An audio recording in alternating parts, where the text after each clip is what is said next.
Madam Mayor, it's 6 o'clock. Good evening, everyone. If you would please find your seats. Thank you, everyone, for joining us. I see a lot of new faces here today, so just please keep in mind that we're going to make sure that everyone speaks and has a chance to be heard. So if you've got something you'd like to say, we've got a couple of different places for that to happen. One of them is under the non-agended and consent agenda items. That's the first place. You can file a card and you would put it under non-agended and consent agenda item, only if there's obviously no agenda item or a consent agenda. That's where you want to talk about anything that's not on the agenda tonight, but something that you have, want to have some words on. Please fill out one of those cards. That's number one. Then there are, of course, the agenda items. If you'd like to speak on any of the agenda items, you need to fill out a separate card for that as well. There's a place on the top right to put the item that you want to speak on. And again, that's either non-agended consent or that's each individual. Everyone will have a chance in the non-agended and consent agenda items for 3 minutes of speaking. And then after each agenda item, it's 2 minutes of speaking. I'd also like to remind our commissioners too, we're going to try to keep ourselves limited to 2 minutes of talk whenever possible. And we're also going to remember too that there's no talking in the forum here, please. We want to keep the volume down. There's also overflow in the hallway, and they should have speakers out there for you as well. And you need to be present with your card to be a speaker. Okay, we'll be calling them after each item. So again, I encourage everyone to do as best as you can to keep quiet. I know it's hard in the masses, but and give respect to each speaker. Thank you so much. I'd like to call this Tuesday, January 15th, regular City Commission meeting to order and ask the clerk to call the roll, please. Mayor Pam Triolo. Here. Vice Mayor Andy Amoroso. Here. Commissioner Scott Maxwell. Here. Commissioner Omari Hardy. Here. Commissioner Herman Robinson. Here. Thank you. If everyone would please rise for the invocation on behalf of Commissioner Hardy, followed by the pledge. Lord, we thank you for the opportunity to gather once again and deliberate about matters pertaining to the city that we love. We ask that you grant us the wisdom to make good, sound decisions here. We ask that you grant us an open mind, and we ask that everyone is able to come here and leave here safely, and that everyone has the opportunity to have their voice be heard here within this city building. In the name of our Father, and the Son, and the Holy Ghost, we pray. Amen. Commissioner Robinson, would you lead us in the pledge, please? I pledge allegiance to the flag of the United States of America and to the republic for which it stands, one nation, under God, indivisible, with liberty and justice for all. Okay, our city clerk, are there any additions, deletions, or reordering, please? There are, Madam Mayor. On Friday, the school board asked that we have one of our principals speak at every meeting between now and the summer. And tonight we have with us Dr. Elvis Epps. He's the principal of Lake Worth High School.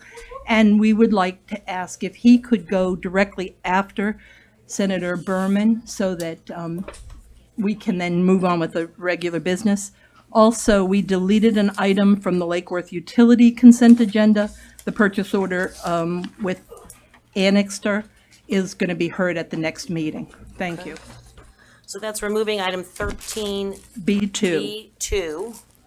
And then adding Dr. Epps after item 5A. So that would be the new B. Is Representative Jaquette here? I have not seen him. Okay. We're expecting Representative Jaquette, so everyone make room for him if he comes through the back of the room. Just keep an eye out. All right, then we'll move on to our presentations. First up, Senator Lori Berman, legislative issues. Thank you all and good evening. I'm so happy to be here and to see all this citizen participation. So we are starting with our session on March 5th. This year, as we do, we rotated every other year between January and February and March and April.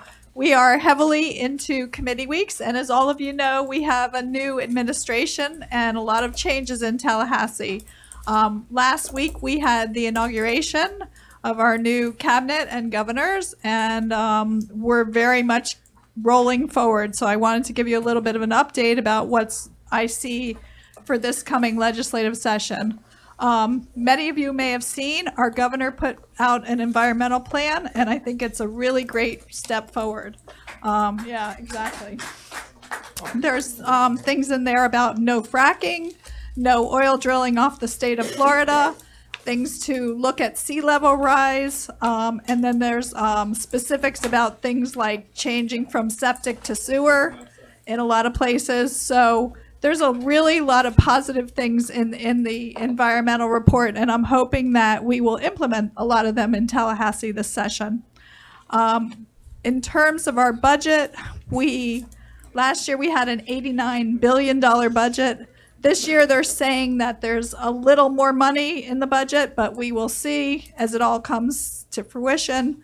We did have Hurricane Michael, as all of you know, and the Panhandle was devastated.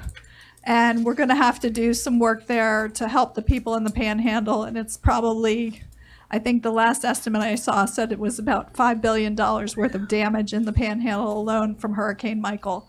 So that will impact how the budget money is spent. The other area that I applaud the governor on was he has some recommendations about vocational training, and I think that's really important and something we need to do. I have big concerns about education this year in Tallahassee, and we will see how that all plays out. There's a lot of discussion about private voucher money and things like that, and I'm a very big supporter of public education. And then the other area is healthcare. As many of you know, my greatest regret so far in the 9 years I've been serving in the legislature is that we've failed to expand Medicaid in this state. And I think that will have very serious economic impacts to us because it's money that we could have gotten in the state and not to mention the 800,000 people who don't have health insurance coverage that we end up paying for. There is a lot of discussion about doing a ballot amendment in 2020 to expand Medicaid, to give the people of the state of Florida the opportunity to choose to make that decision.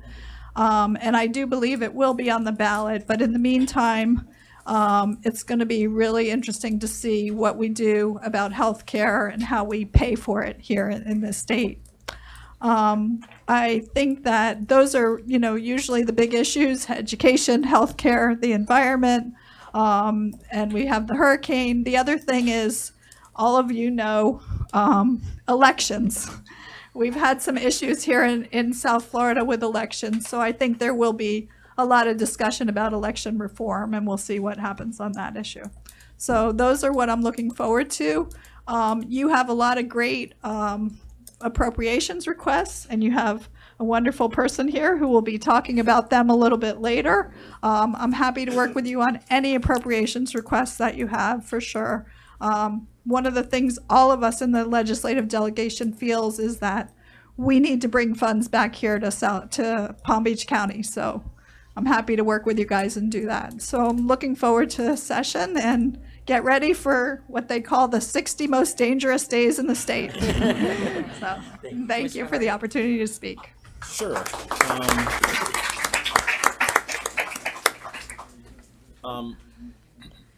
My one thing is affordable housing, the Sadowski Fund. I'm hoping that this won't be the 16th straight year that the Sadowski funds have been swept. I understand that there's a bill in the works in both houses, basically saying that the legislature can't sweep these funds anymore. I understand that you're very supportive of that. I really hope that you go to bat for it, because that's money that leaves Palm Beach County and that leaves our community and that doesn't come back. Right. So absolutely, that bill was in the legislature last year, though, so I don't want to get anybody's hopes up. Yes. I supported it last year. I think it's really important. I have told a lot of people who, when they come to me about this issue, I really think we might need a citizens petition initiative on this also for the 2020 ballot, to say that there should be no more sweeps of the Sadowski Housing Fund. That takes time and effort, but that's really how I think we might be the most successful on that issue. I appreciate that. I certainly wouldn't mind it. I understand that there are two sponsors on the other side of the aisle in both houses, which portends very, at least better than last year. Well, last year the Senate sponsor was on the Was, other right. side of the aisle. But not in the House, right? I don't think in the House, yeah, but in the Senate. So, I mean, I'm hopeful. I agree with you. I think it shocks me that we call something a trust, Right. and then we violate it. Right. So, Just repeatedly. Just FYI, Palm Beach County loses $16 million that could be coming here, that doesn't, and Lake Worth gets a share of that. And so that's money, again, that leaves here. It doesn't come back. And so I really hope that succeeds. And I echo your sentiments on public education, for sure. Oh, my light's already off, so. Well, it's good too to hear that sea level rise is actually a part of the discussions that we can have this year, I huh? agree. Because I believe that's going to be part of our legislative agenda, which we'll be talking about later, so we'll have to have further discussions on that, please. I'm so happy. You were so helpful. Last year around, boy, I was wearing my shoes out up and down those stairs in there, and you were with me every step of the way, and I want to thank you very much for last year and all the help that you gave us in helping to get some monies towards us, and I really look forward to working with you again this year. Thank you. Wonderful. Thank you. Thank you so much. All right. Thank you. Thank you. We'll see Thank you. Thank you all. Good night. Okay, Dr. Epps, you are up. Welcome, welcome, welcome. Thank you, thank you. Did you want to? Are you more comfortable there, or are you at the I podium? need to stand. Okay.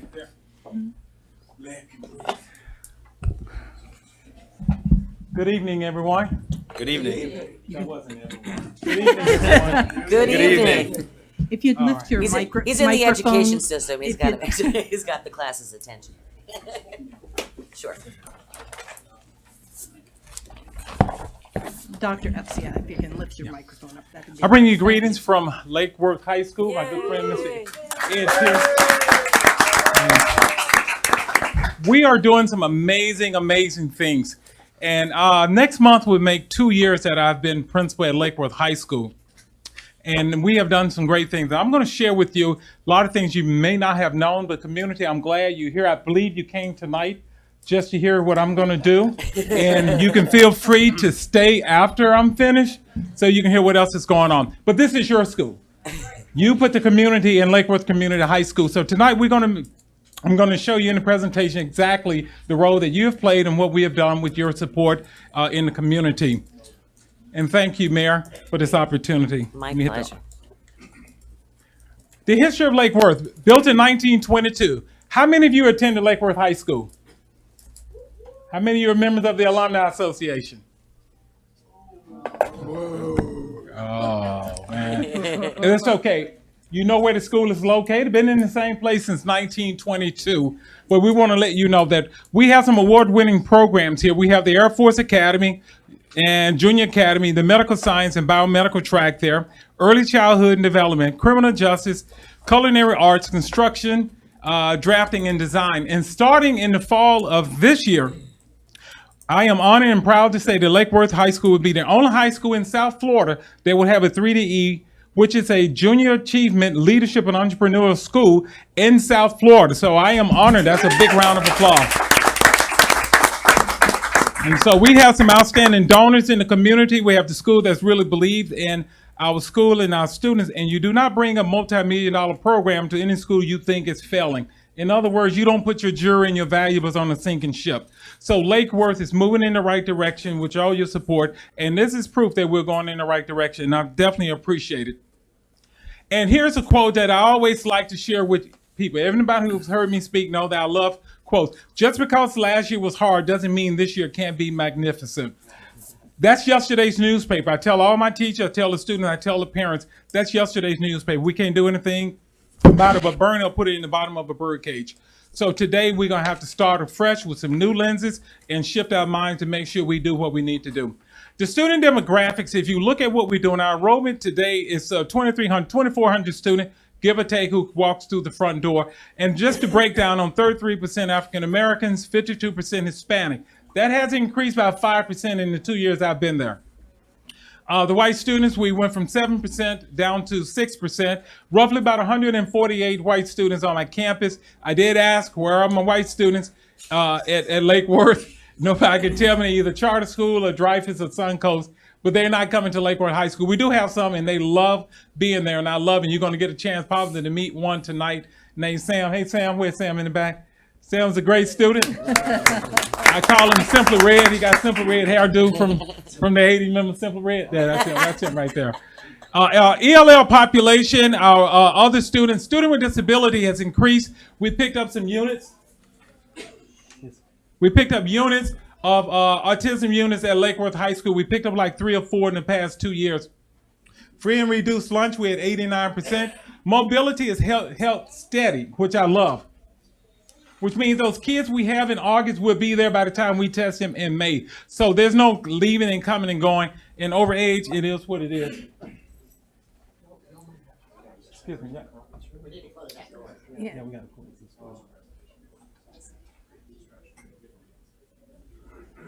The next one is the demographics for the teacher. I wanted you to know exactly who's on board and what we can do. Our teachers are coming well experienced, and we have a lot of veterans. I have somebody in their late 60s, and I have a lot of young staff coming out of Florida Atlantic University School. So I work very closely with the young man who's in charge of training new teachers coming out of FAU. He is also an alumni of Lake Worth High School. So we're working very hard to make sure we get the best. One of the challenges I'll face, and I'll address it a little bit later, is as principal trying to find the best candidate. The best thing I can do for Lake Worth High School is hire the best people.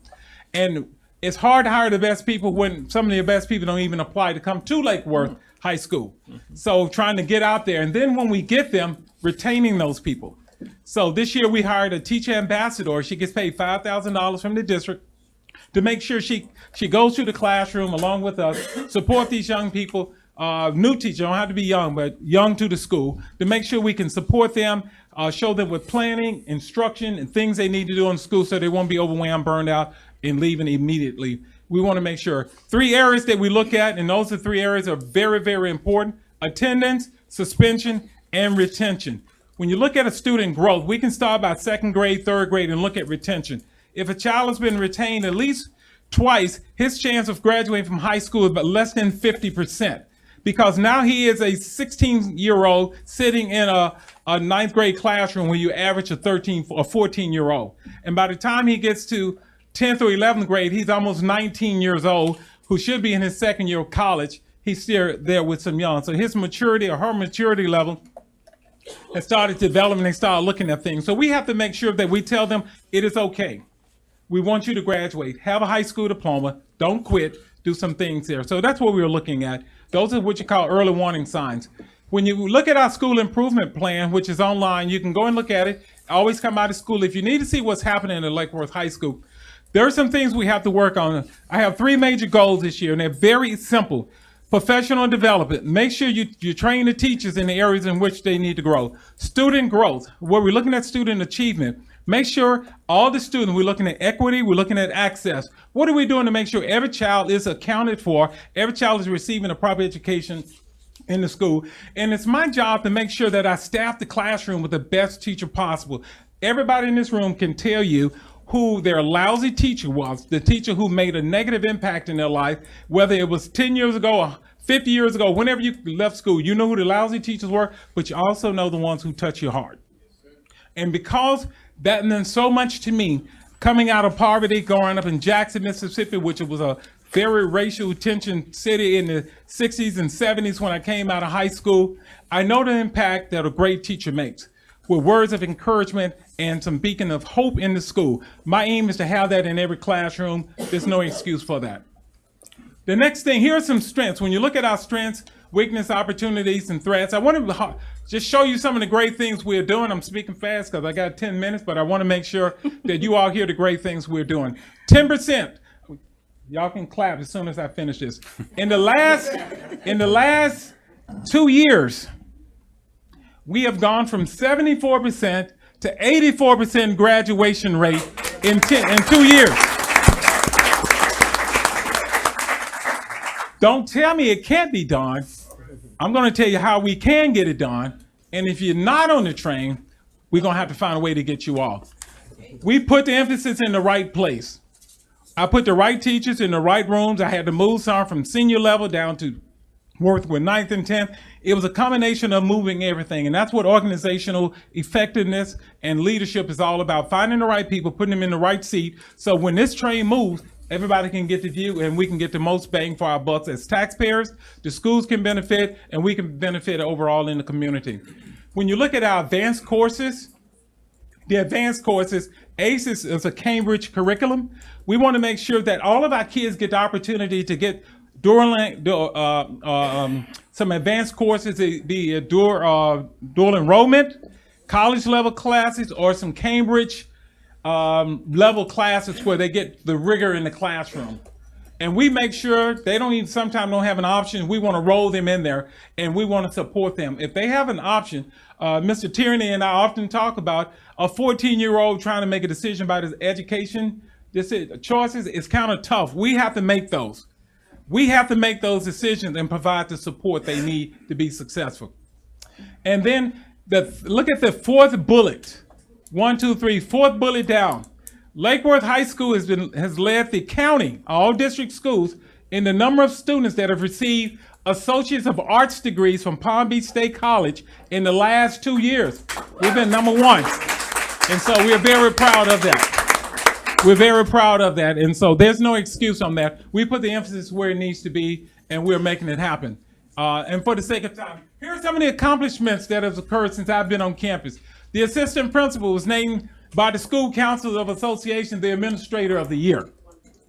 One of our students, Kayla, don't ask me to pronounce her last name, Minchu Saban, she's at FAU right now, but she was the state of Florida Take Stock in Children Student of the Year. For the whole state of Florida, she's at Lake Worth High School. Yeah. That's right, that's a student. She's in her second year at FAU. Our media specialist, Mr. Raymond Kavanaugh, he started in 1981. He coached football, basketball. He's been doing some great things. Last year, voted the media specialist of the year. Mr. Brian Crouch, one of our associate study history teachers, was voted our history Hispanic heritage teacher winner. He went to spend time in the governor's mansion with Governor Rick Scott. One of our chefs was just voted by the Palm Beach County Chefs Association as the chef of the year. Just got that award about 2 months ago. And all of us, if you haven't been watching the news, you've missed a treat. Mr. John Weatherspoon, who's our music teacher for the past 25 years, has been nominated, and he is a finalist among 10 teachers nationally as a Grammy-nominated Music Teacher of the Year. And that is awesome. Some of the threats, and we want to talk about, just sort of, as I get ready to wrap up, is to the school reputation and ask what threats can harm you or harm our school. We'll look at exactly what is the perception of Lake Worth, not only to the community, but also to the district. I have been here 3 years in this county. I came January the 11th, 2016. And I was in the district office working in professional standards, and then they had a change of principalship, and Dr. Avosa asked me to, what I considered coming to Lake Worth. He knew my history of not just being a turnaround, but being a leader who moves schools forward. And I couldn't figure out, I didn't know much about the school, so I was the best candidate to go in with an open mind, believing, but that's just me, that's how I operate. But I said, why people have this misconception about Lake Worth High School? And they told me why, but I said, whatever. They say that about me when they see me as a tall, handsome African-American male, that I'm some type of guy. But when you get to know me, you laughing with me, right? But when you get to know Lake Worth High School and Lake Worth community, you can't stop. And this is why we get into schools and everything working out. We have this reputation of trying to keep good teachers. When I say they don't apply, some of the best candidates will not send their resume to Lake Worth High School. And so I'll have to call some of the other principals at the other school. Do you have some candidates? And they will share their resumes. In other words, they're leftovers. And so I have to find candidates. Sometimes the campus is super hard to supervise. And the last one, students with choices are likely to choose higher rated schools. So we have a criminal justice at Lake Worth, and there's another one at Boca High School. Chances are these kids would take the one at Boca High School. But we'll try hard to get in the middle schools and target and let them know exactly. And I'm wrapping up with just a few slides. The best thing that we talk about is community outreach. That tall guy with the glasses. On Thanksgiving morning, I had over 50 students at Lake Worth High School in the community. We fed over 2,000 people on Thanksgiving morning. Over 2,000.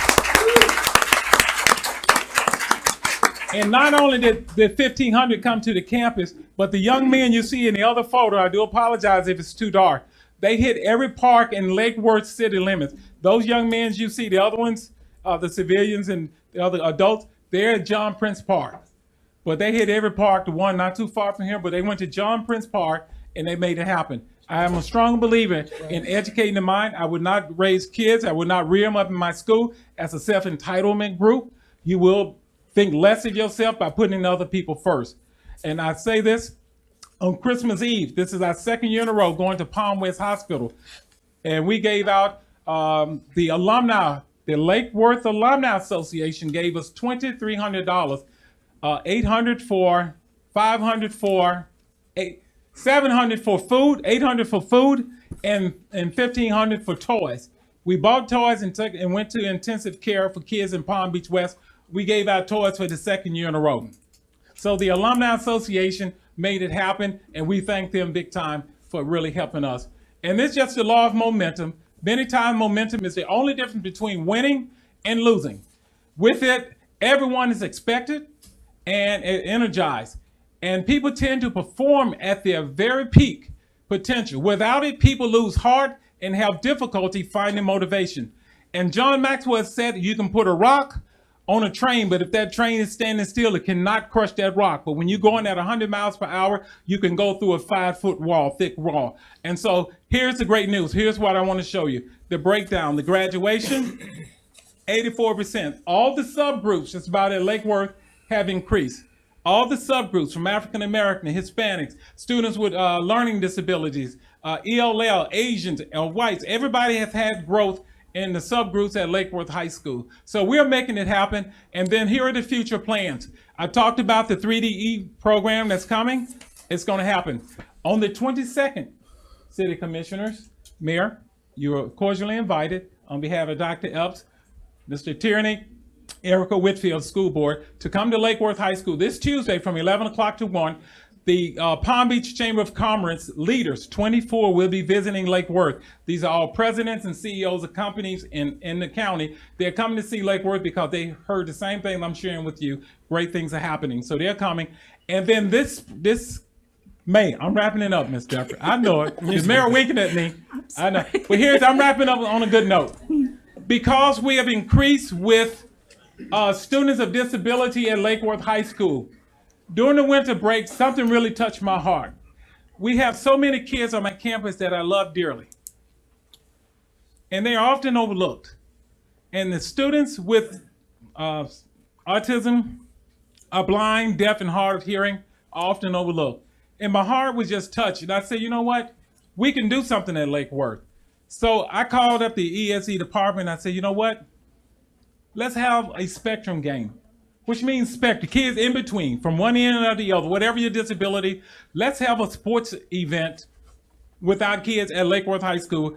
Invite the other high schools to bring their special needs kids. We will have a 50-meter walk, a 50-meter run. We have a baseball toss. We have a bounce house. We're going to have food. We're going to have a basketball game. We're going to spend the day just celebrating with our kids with disabilities so they'll know that we love them. We're going to be the only one. I don't know if any high school is doing this. I really don't care. But we really need it in our community to show that population, that group of kids, that we love them. And so we want to, when I talk about equity and access, this is how you level the field. I don't want to leave any kids behind. Commission Board, thank you for your time. God bless you.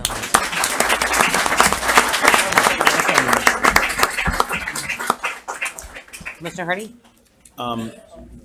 Dr. Epps, Yes, sir. I am Commissioner very, Hardy. very thankful that you're teaching at our community high school. I just think it's such a privilege to have you as the principal of Lake Worth High School. So I thank you on the behalf of the people that I represent in District 2, and I don't know that there's anybody in the city who would disagree with that. I want to echo something that you said about the difficulty that you have getting the same applicant pool Yes. that other schools might have. And this is something that we've discussed, the unequal distribution of teaching talent in the county. It's a lot easier to teach at schools that might be a little more suburban and a little less gritty. And therefore, there are lots of very good teachers who don't apply to schools like Lake Worth, where the kids are just as capable. Absolutely.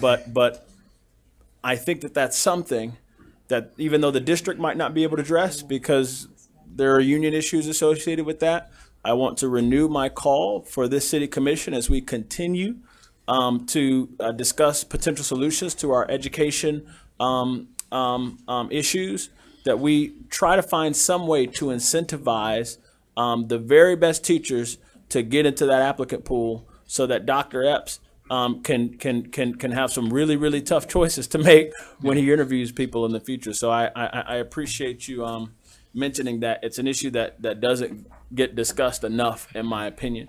We need to, in some ways, Uberize education. You know how Uber works is if there are lots of Uber drivers in an area, the Uber drivers don't get paid very much to be in that area, right? But where the Uber drivers are really needed, where there are very few, they get a higher rate. And I understand that the school district is unable to do that for reasons that are very well noted.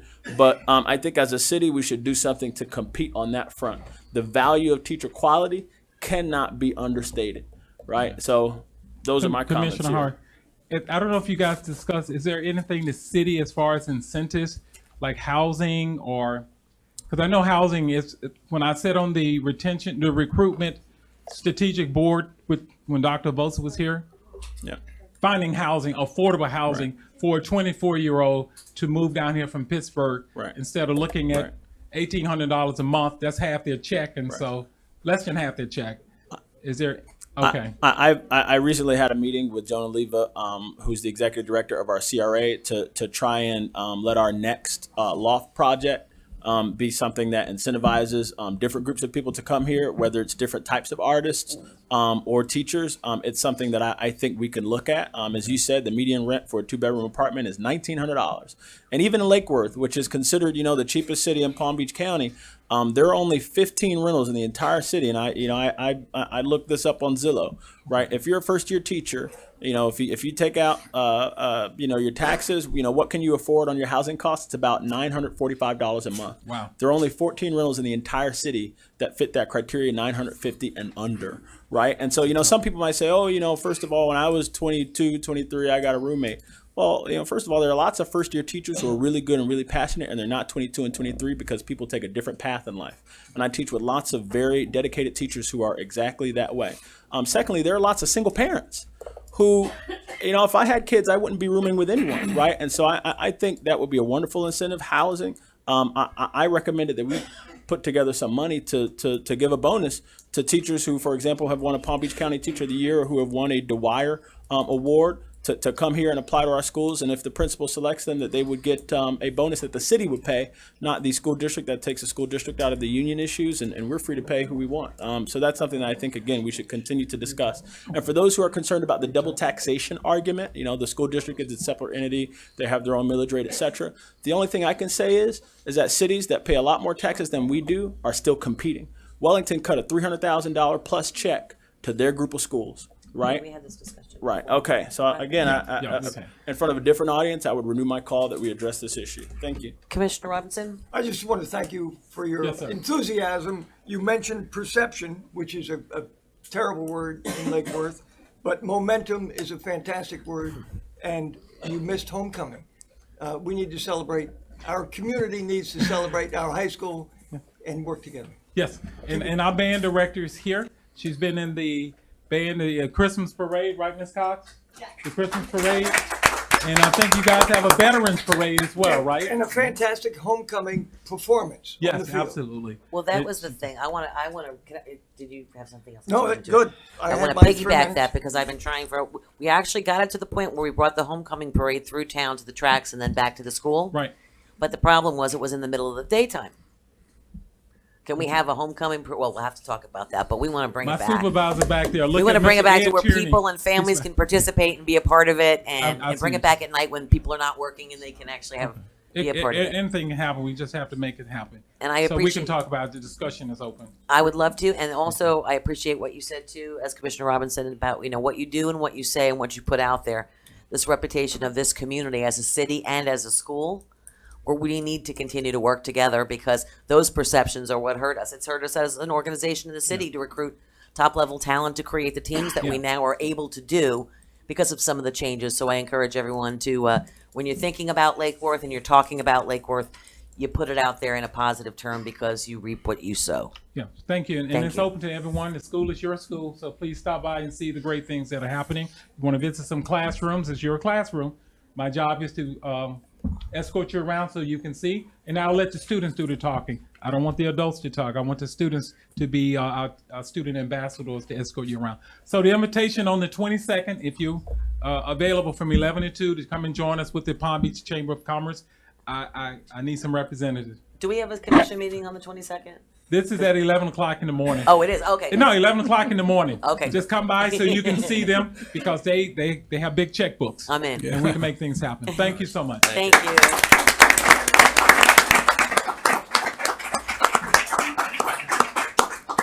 you. Is Representative Al Jaquette here? Representative Al Jaquette?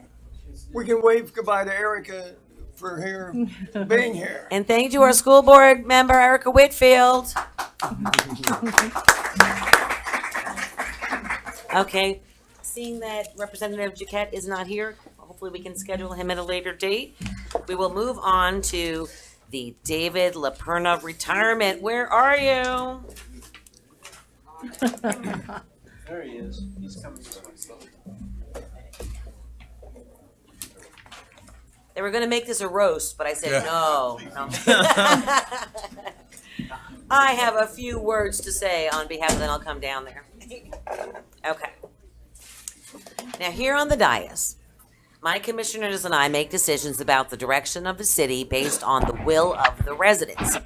Behind the scenes, though, there's a team of 397 staff members who work tirelessly to make those decisions a reality. Today, on behalf of this commission, city manager, and the residents of Lake Worth, I would like to take a moment to recognize you, one of those staff members, as you leave us to take up a well-earned retirement.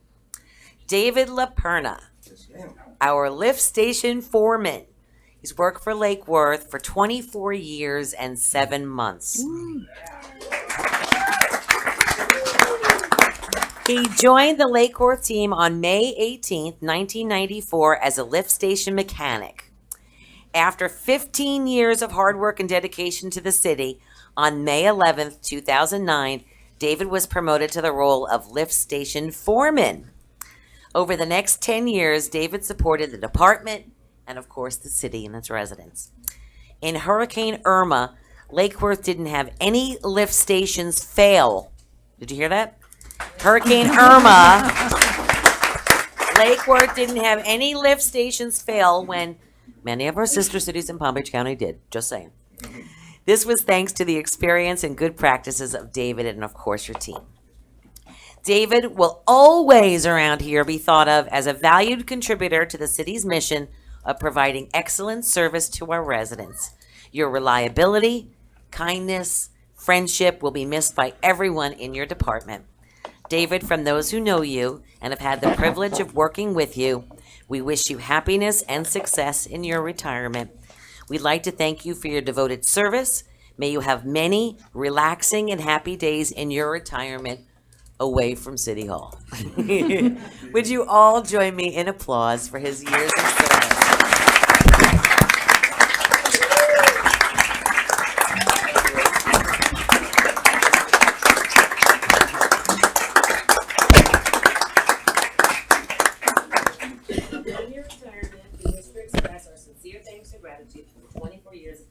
service?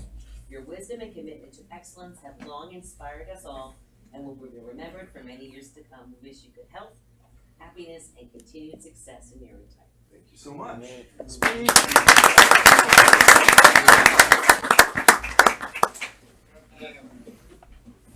Everyone knows I'm a hugger, but he's a big one.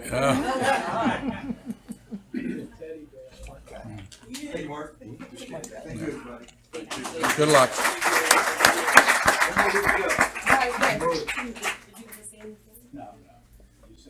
Thank you so much. Thank you, everybody. Congratulations. Congratulations indeed, well earned. Apparently, he had a good boss. He really does. He gets the best hug in the 7 years I've been here. Who's Jack? All right. That's a Dave Moving, Jack. moving on I'll to get it to Do him. you have it? our neighborhood road program presented by Brian Shields. Good evening, Mayor and Commissioners. A very brief update this evening. I know you got a busy agenda. And Brian Shields, Water Utility Director, City Engineer. And what you'll see up on the screen, hopefully, there we go. So we've got, as you all know, a 4-year, $40 million program. Year one essentially completed. The last of the large projects is just wrapping up, be done by the end of this month. Finishing touches put on that and cleanup, and then final pay requests come in. Then we'll know exactly where we're at on actual dollars spent versus budget, but I will tell you we are under budget. The question will be how much, based on when the final pay recs come in. Year two, entirely completed. You did say under budget, right? Under budget. Thank you. Ahead of schedule. Year two was same situation, so all good news, ahead of schedule, under budget. Again, once the final pay requests come in, we'll know exactly where we're at dollar-wise. Year three, this evening, you've got quite a few items on your agenda, on consent agenda, which are all related to the construction contracts for year three. So year three will be starting in February, wrapped up the end of this year in construction. So you've got construction contracts and construction engineering contracts on this evening's consent agenda. Again, we have advanced, I'd let you know that in District 4, we've advanced the projects to where year 3 and 4 will both be done at the same time. So year 4 will have no work in District 4. It'll be completely wrapped up. And program year 4, speaking of year 4, the engineering design contracts are on your agenda again tonight on consent. And we are scheduled to take design through the remainder of the year. We'll have neighborhood and individual street outreach meetings later this year once the design gets to 60%. By October, they'll be ready to go out to bid for final bids. And then year 4 will commence at this time next year, and that'll be the last year of the bond program. We'll be wrapping it up ahead of schedule and under budget. So with that, any questions? Commissioner Hardy? Yes. Commissioner Hardy? So there were some roads done between Dixie Highway and Federal Highway where there were bike lanes, and there are no longer bike lanes. I can think of J Street, I can think of K Street.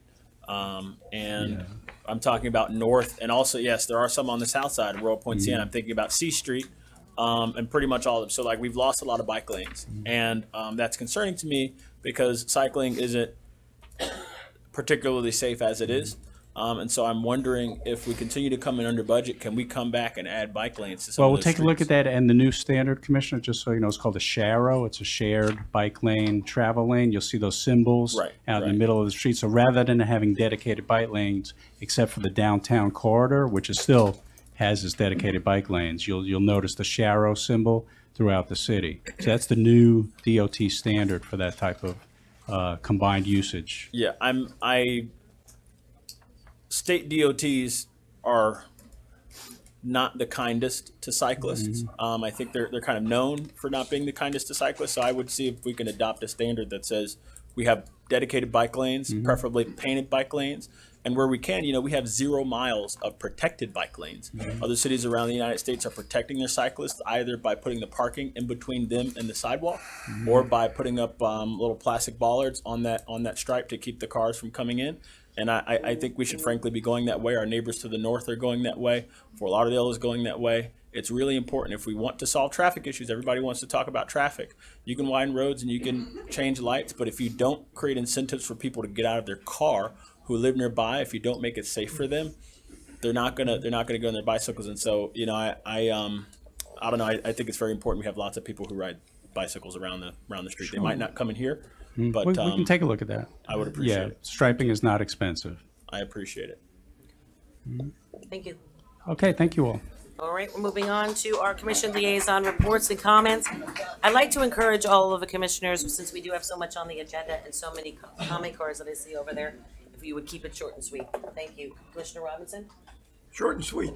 The Leisure Services is again award-winning, and Quiet in the chambers, please. we have a new director of Leisure Services. Her name is Lauren Bennett, who's been working it for, 3 years? 3 years? If 2 everyone years please, made a difference. If everyone please turn your phones And I off look and your forward radios off. to our workshop on February 7th. for the penny sales tax. That's it. Vice Mayor? I've attended so many meetings and I have so much to say, I'm going to pass to hear from the people. Okay. Commissioner Hardy? I'll pass as well. Well, I'm gonna give a half a pass. I've seen all these new faces. Happy New Year to everybody. Hope you all have a happy and prosperous 2019. That's it. All right, let's move right on to public participation of non-agenda items and consent agenda items. So again, these are items that is not necessarily on the agenda tonight. I want to remind everyone too, because I had a lot of cards here, to keep it quiet so that we can hear everybody and offer respect to one another while they do. No cheering, no jeering, no booing, no this, no that. Show respect to one another. We're a city that loves people, so let's show that we love people. And despite or regardless of any differences of opinion we might have. Okay? So, and remember too that it is 3 minutes that you have up to speak. If you don't need to use that time, then you don't have to use that time. And also a little buzzer is going to go off when the time is done. Please don't think me rude. When you hear me start to say, thank you, thank you, thank you. It's my way of saying you might not have heard the bell ring, but your time was up, okay? Don't think I'm rude. Okay. Moving on to Sam Goodstein. And, I'm sorry, what is that? You got 2.5 hours. Oh, we have 2.5 hours of cards. I was just made to think. You're kidding. We have 2.5 hours of cards. If you have 3 minutes at 2.5 hours, please, to avoid repeating points, consider waiving your time by stating a for or against has been recommended, just so that we can do it. State your name and address before you start speaking for public record. And if you have any questions about the rules, they're on the back of the card. So again, if you Don't have to take 3 minutes. don't have to take 3 minutes, if you prefer not to stand there for 2.5 hours, then you can agree with the person prior to it, state a point maybe that you might have that's different or in addition to, and that will help move it along. So all of your friends get a chance to speak. Now your time has not started yet, so now it begins. Did I hear the buzzer? No. Sam Goodstein, 1717 12th Avenue South, Lake Worth, Florida. I rise tonight to speak on behalf of Healthier Lake Worth, to invite each and every one of those seated on the dais, Madam Mayor, commissioners, city manager, and actually also our assistant city manager, to come to the racial equity workshop being held in Boynton Beach. It is sponsored by Palm Health Foundation, and it is on, please close the door. Don't block the door. This needs to be on February 6th and 7th. I know you guys, the most valuable thing we have in the world is time, and you guys are all under tremendous time constraints, but we are in a city where a lot of the tracks you guys have been covering and fixing are the residue of a history of racial inequity. Madam Mayor, when you came in, you brought a lot of focus to the roads that were underdone in Lake Worth. We have a lot of legacy issues in our society and in our city in particular, for which it is worthwhile to take the time to sit back, reflect, think, and work on these things. It's a big ask, I know, of each of you to come to something like this and to make the time for it. And I know it's a troublesome ask, but Healthier Lake Worth and the Palm Health Foundation would like you to consider doing it and would like to sponsor you there. It's February 6th and 7th. Mr. Manager, I will get you the detailed information, and I will use less than my 3 minutes. Thank you very much. Todd Townsend, followed by Justin Olive. Hi, Todd Townsend, 502 South J Street. I just wanted to make a quick comment about the CRA. I feel like the CRA is really not letting everybody know what they're trying to do.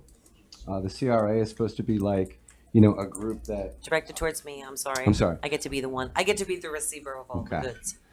So I just feel like the CRA is supposed to be, you know, helping poor people and, you know, cleaning up the blighted neighborhoods, so to speak.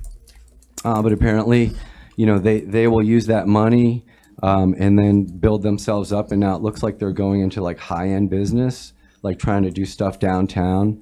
And I just feel like that the CRA should be, working with people that really need help and leave the big business stuff, the downtown stuff to the downtown.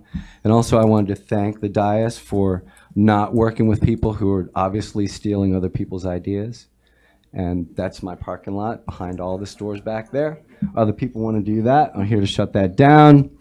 So that's it. Thank you. Thank you. Justin Olive, followed by Tiffany Cox. Justin Olive, 12 South J Street. I wanted to comment tonight about the inclusion of J Street for the downtown block party that happens once a month on Friday nights. Yeah, I think there's going to be a lot of people speaking about that. Just very quickly, I think the exclusion of J Street does not send a good message to the businesses on J Street, and then also for it, I think it does not give the residents and the people that are coming to the block party.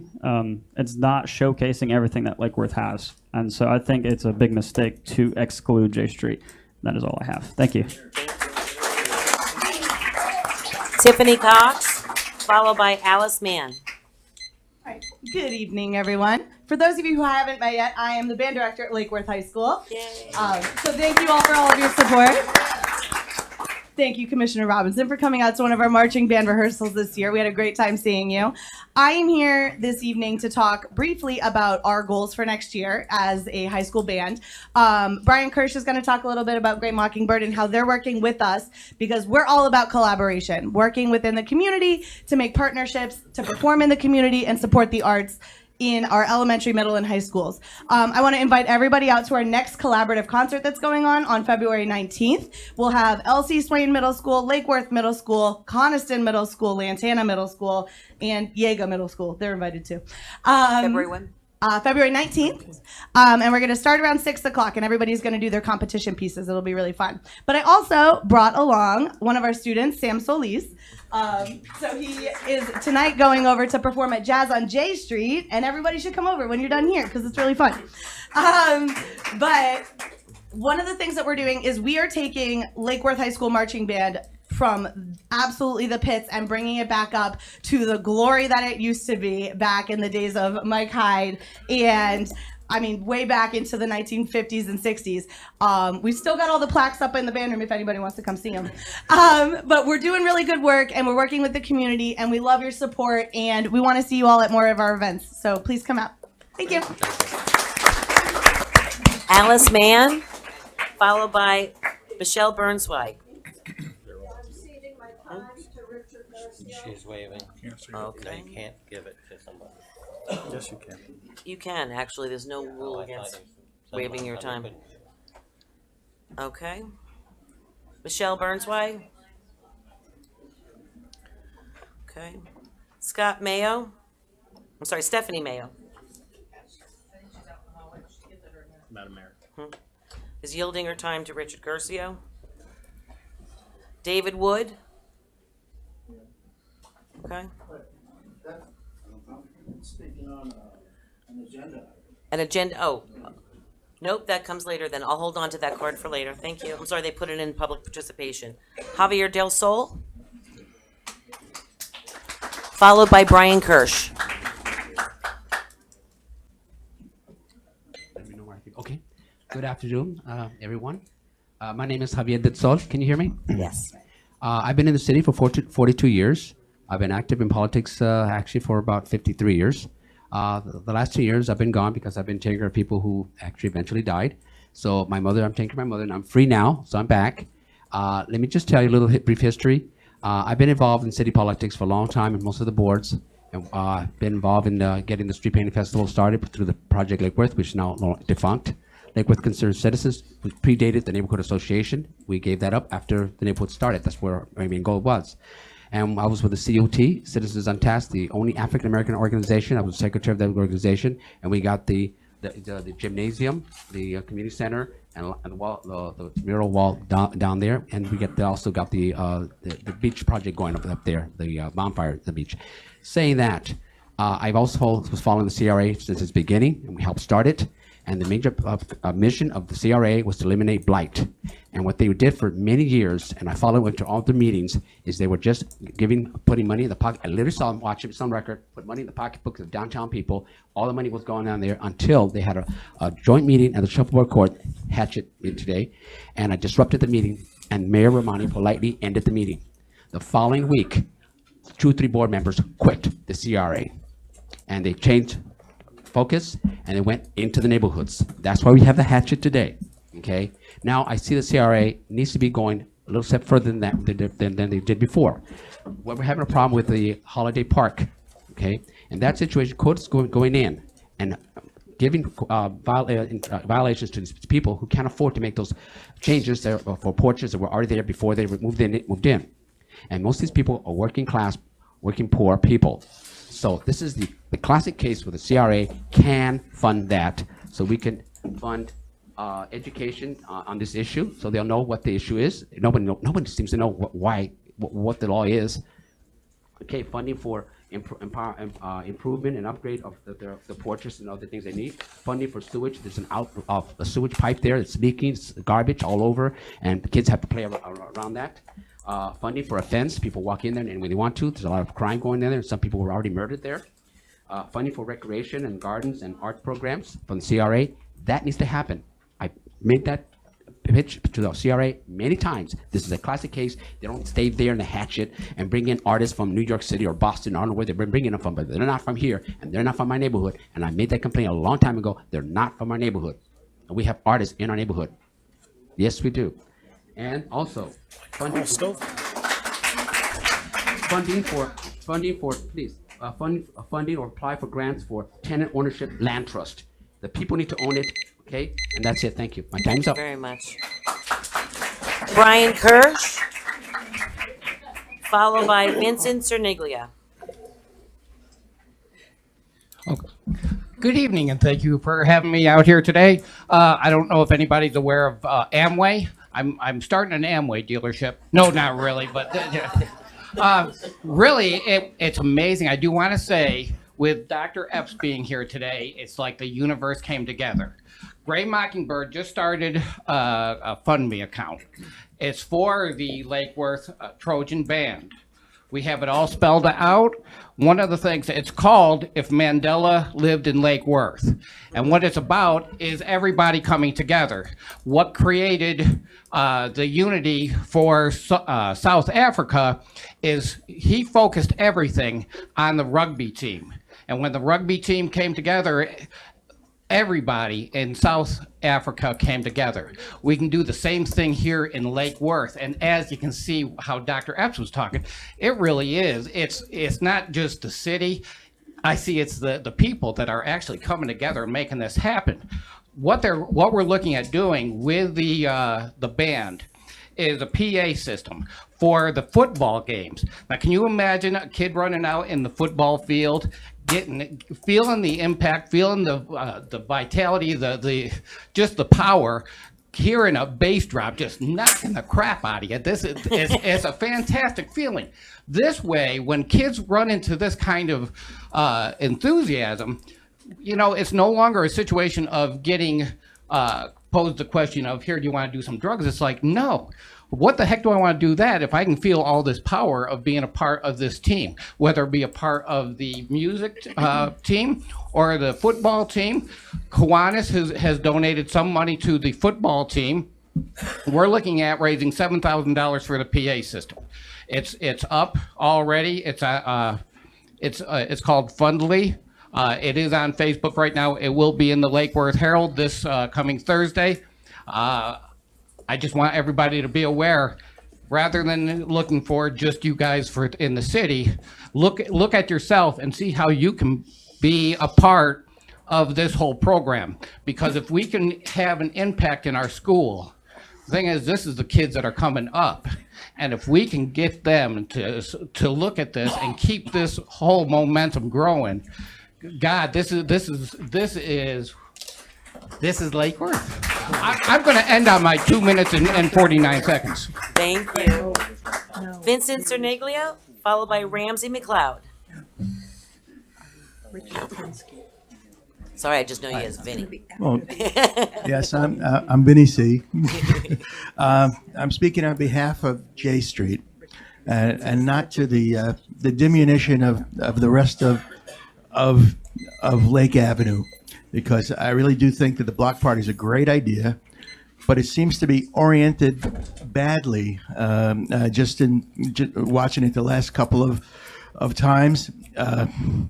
The whole south end looks like a ghost town, and the cultural plaza is empty, and you have a bounce house and nothing. Although the last time there was cars down there, and then up on the side where IGOTs and bands are usually playing, you put a bandstand in the middle of it.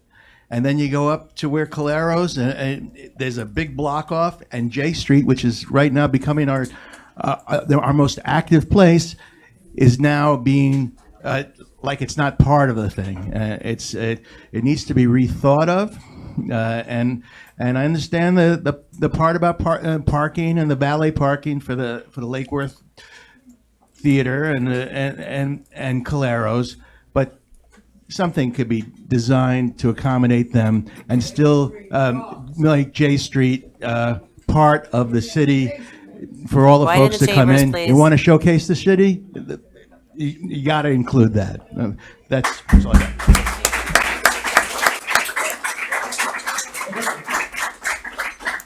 Ramsey McLeod, yielding minutes to Richard Gercio.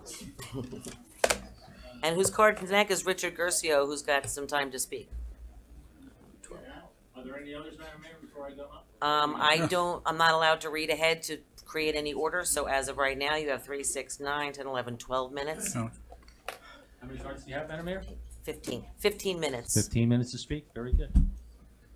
We have no laws on the book that prevent anyone from using the minutes or giving their minutes to anybody else. Madam Mayor, in the interest of time, and Madam Clerk, if we can just set the clock at 15 minutes? Okay, I would just encourage you, because this is setting a precedent that's not usually used, and we haven't had asked for people to do it, that if you would make your point in as good a time as you possibly I could, will, considering and that as there's... respectful as I can as well, Madam Mayor.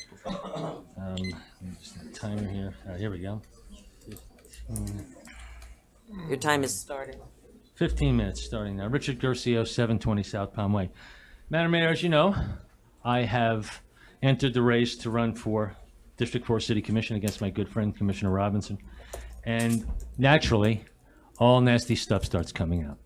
So unfortunately, although I wanted to handle this in a different manner, I feel the need to nip this in the bud. So we're going to revisit what occurred ending last April 3rd and the 7 months prior.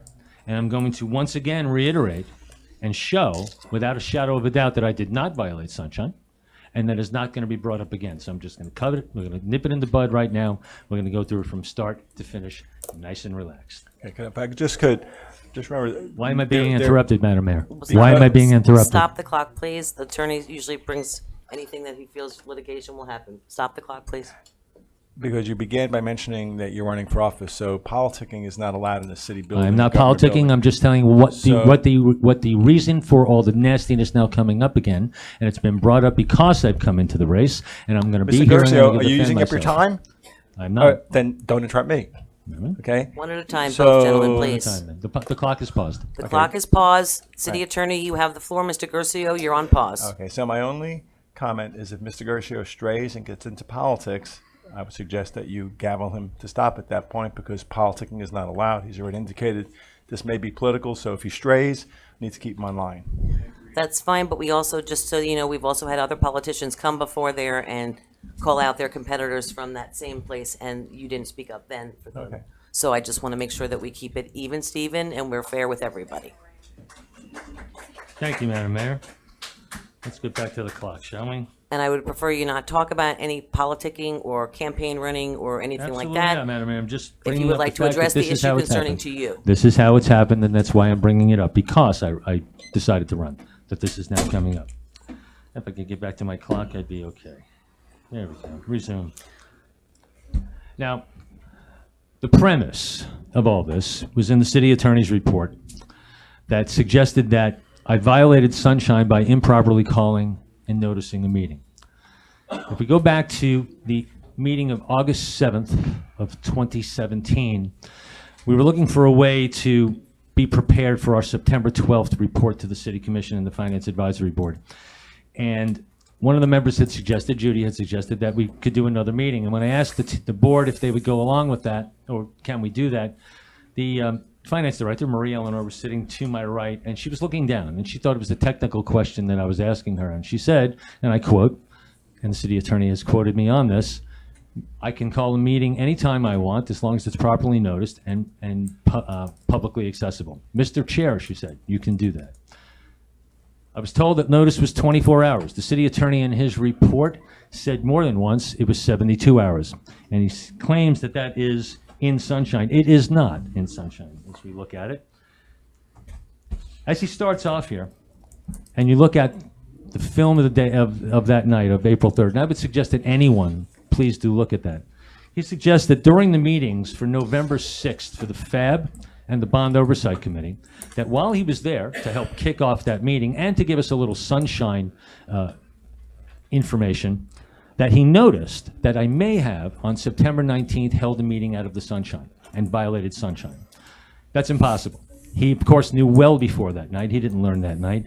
On September 19th, as I stood here before you, and you instructed the city manager to have that conversation with me about why our presentation was canceled, I told Marie Eleanor that very night. She asked me, when are you going to reschedule your meeting? I said, well, we had it tonight at Coco Pazzo. There's no way between September 19th and November 6th the city attorney did not know this, and considering that Christy Godot was going back and forth in an email chain regarding this exact matter.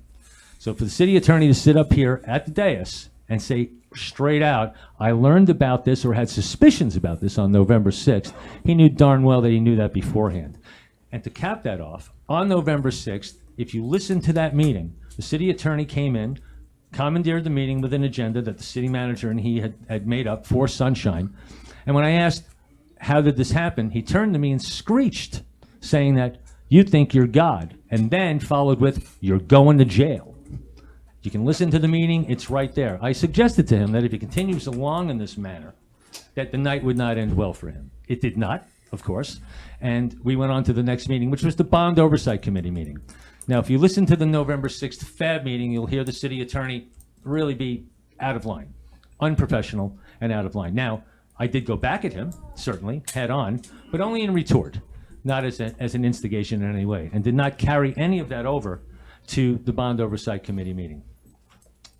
This entire thing is a fabrication. As I look here at his written report, I find 13 instances where what he writes don't match the facts, saying that I appeared that I caused the FAB to meet violation. It also appears that I violated public record law. He says here that it was advised both by the city manager and myself that it's not within my authority and responsibility.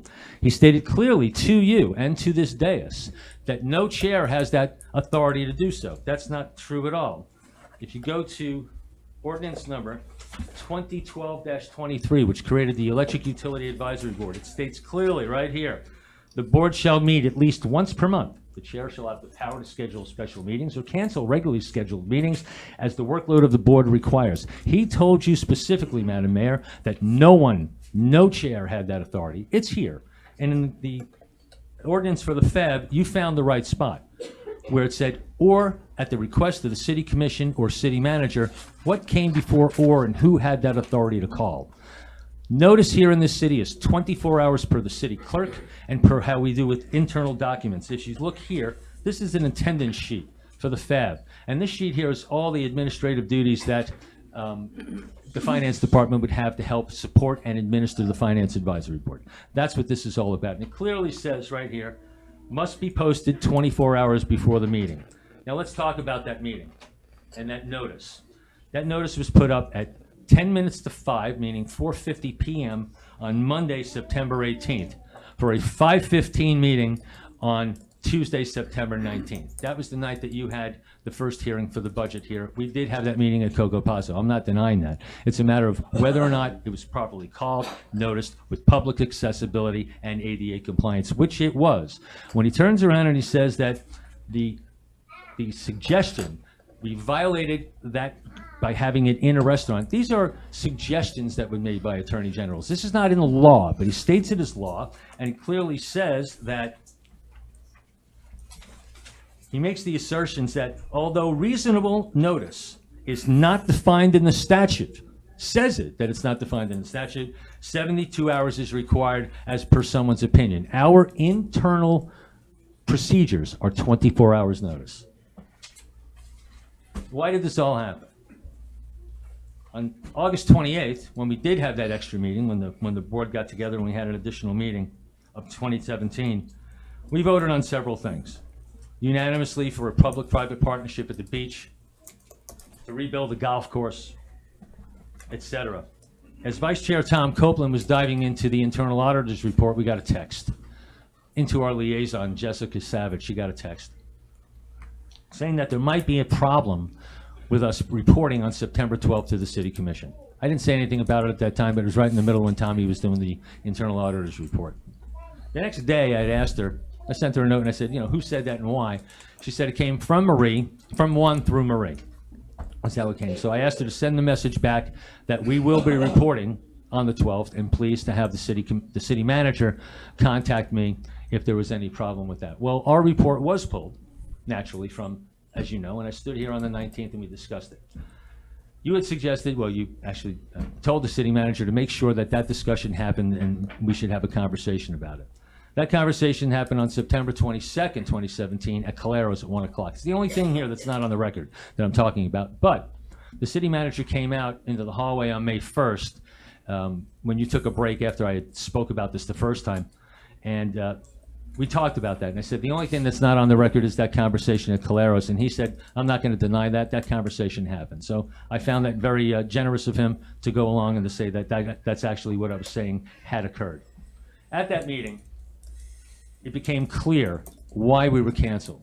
I was told right from the start, we can't be talking about politics as a finance board.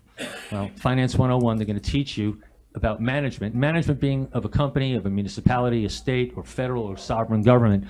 Can management navigate the political waters in order to successfully execute your plan? And at that time, you might recall, I felt the dais was one of our biggest financial liabilities because you were going into an election and there was a lot of worry about inaction and raising up ire on the other side, what you call the other side of the aisle. My answer to that was, 2 years ago, 3 years ago, there were several hundred red signs. Now there were several.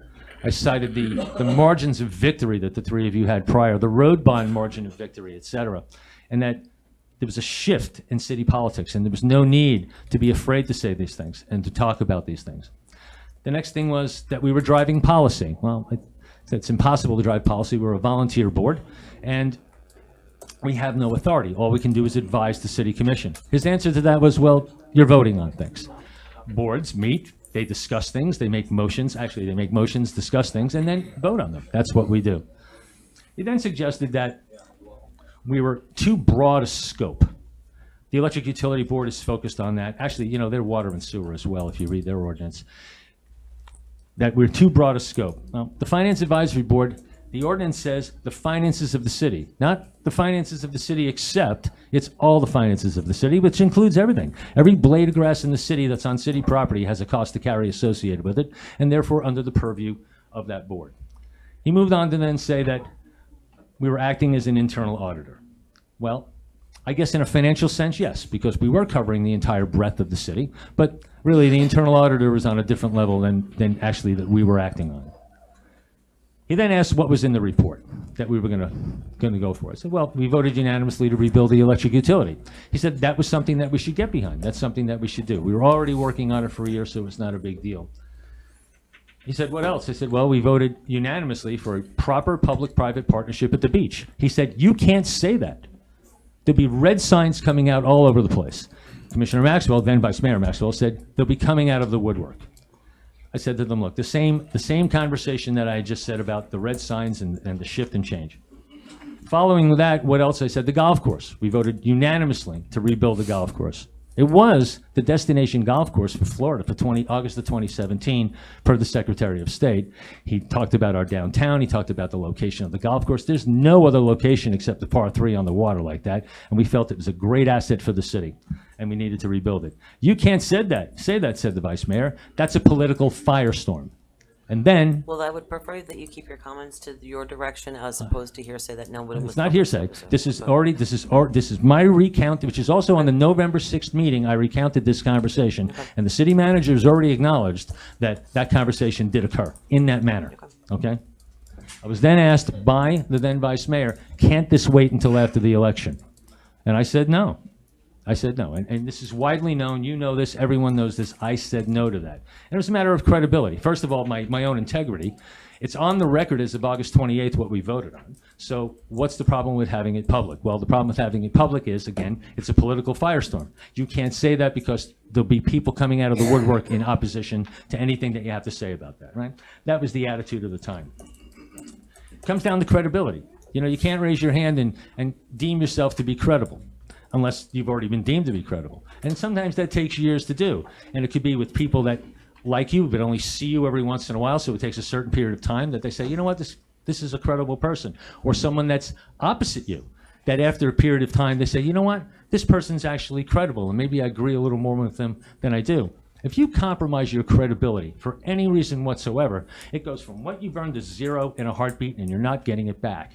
And there's several ways to do that, right? You can do or say something that diverts from what's actually happening, or you can not say or do something that you should to draw attention to it. And that was the case here. I was being asked not to say something that we were feeling that the board voted on. So not only was I going to compromise my credibility, but that of the board. The board is an entity and an institution, and the members of that board as their chair.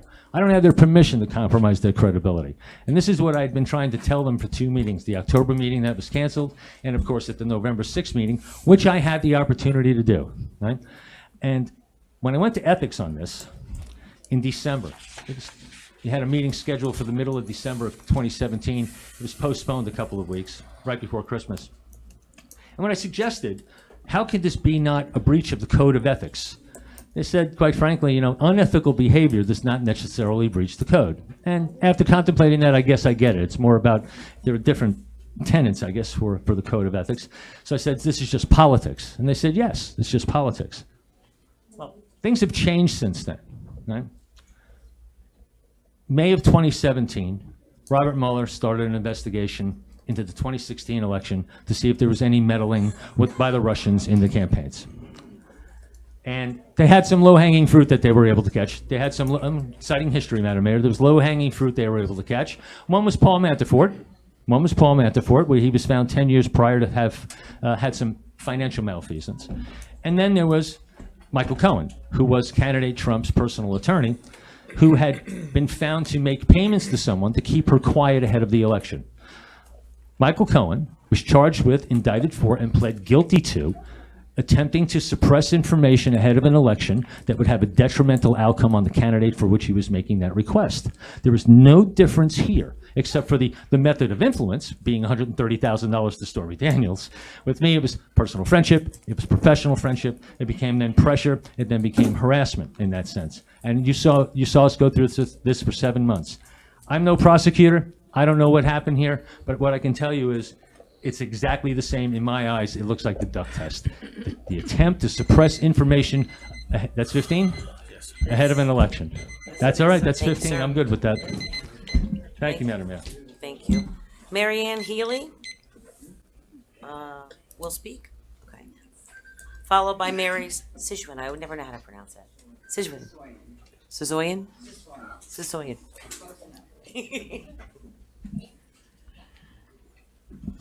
All right, I'm Mary Ellen Healy. I live at 323 South Federal Highway.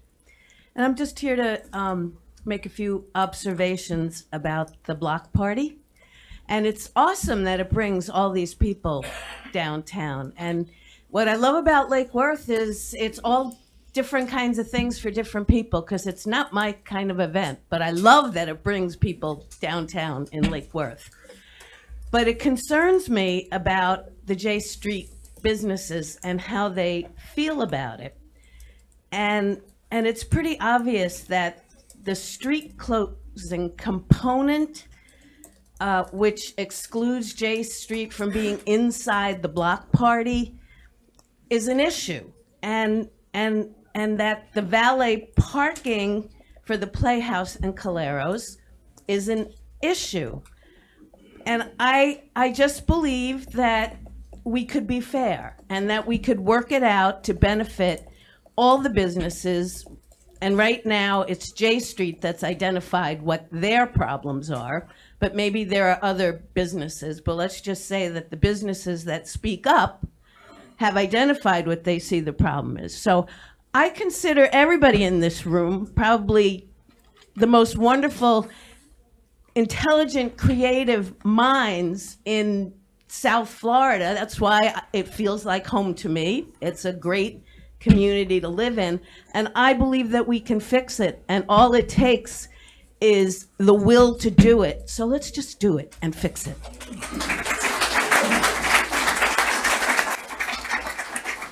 Mary, followed by Joyce Brown. Can you hear me? I'm so nervous talking in front of this microphone. Anyway, It's just me. Okay. I'm Mary Sasoy, and I own Rudy's Pub, 21 South J Street. This is my second time asking to please reconsider and include us in the monthly block parties. Not only do we not benefit from them at all, but for me, I really believe they actually hurt my sales. And a few other of the owners on that street that I've talked to that have said the same thing.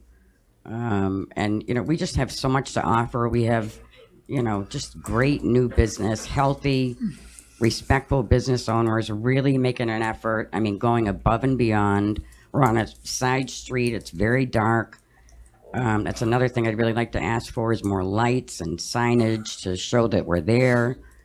So it's tough for us. We're on a dark street to begin with, and to be left out of the event, one Friday a month on our busiest night of the week is really hard. I mean, for me, I can't afford that. So I'm just asking you all to please reconsider. There's got to be a way. They did it for street painting. I know that's a whole different setup for traffic, the way they handle that. But we can figure this out. We can work this out where everybody will be happy. And I'm just begging you to do that for us, please. We deserve it. I mean, we have great new business. It'll also add to the event. This event is really successful. I took a walk down Lake Ave on the last block party.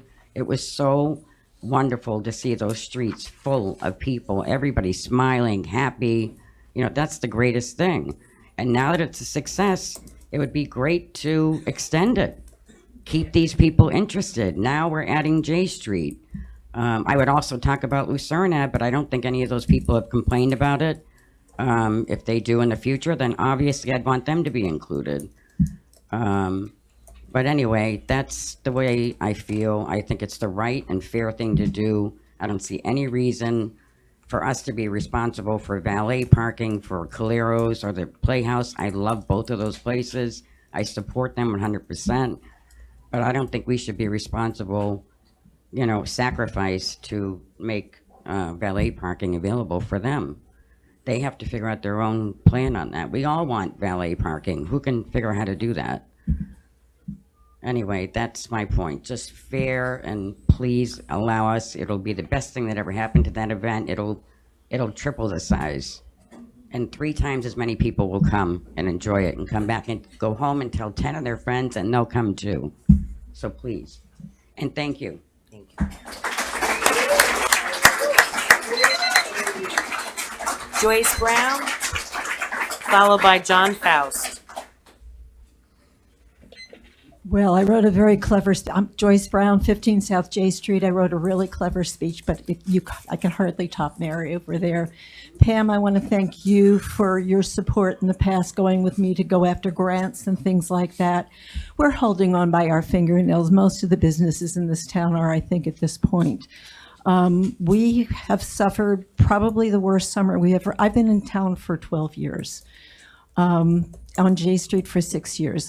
We've watched J Street change and change and change, and we finally have this solid block of some of the most wonderful businesses you'd ever want to see.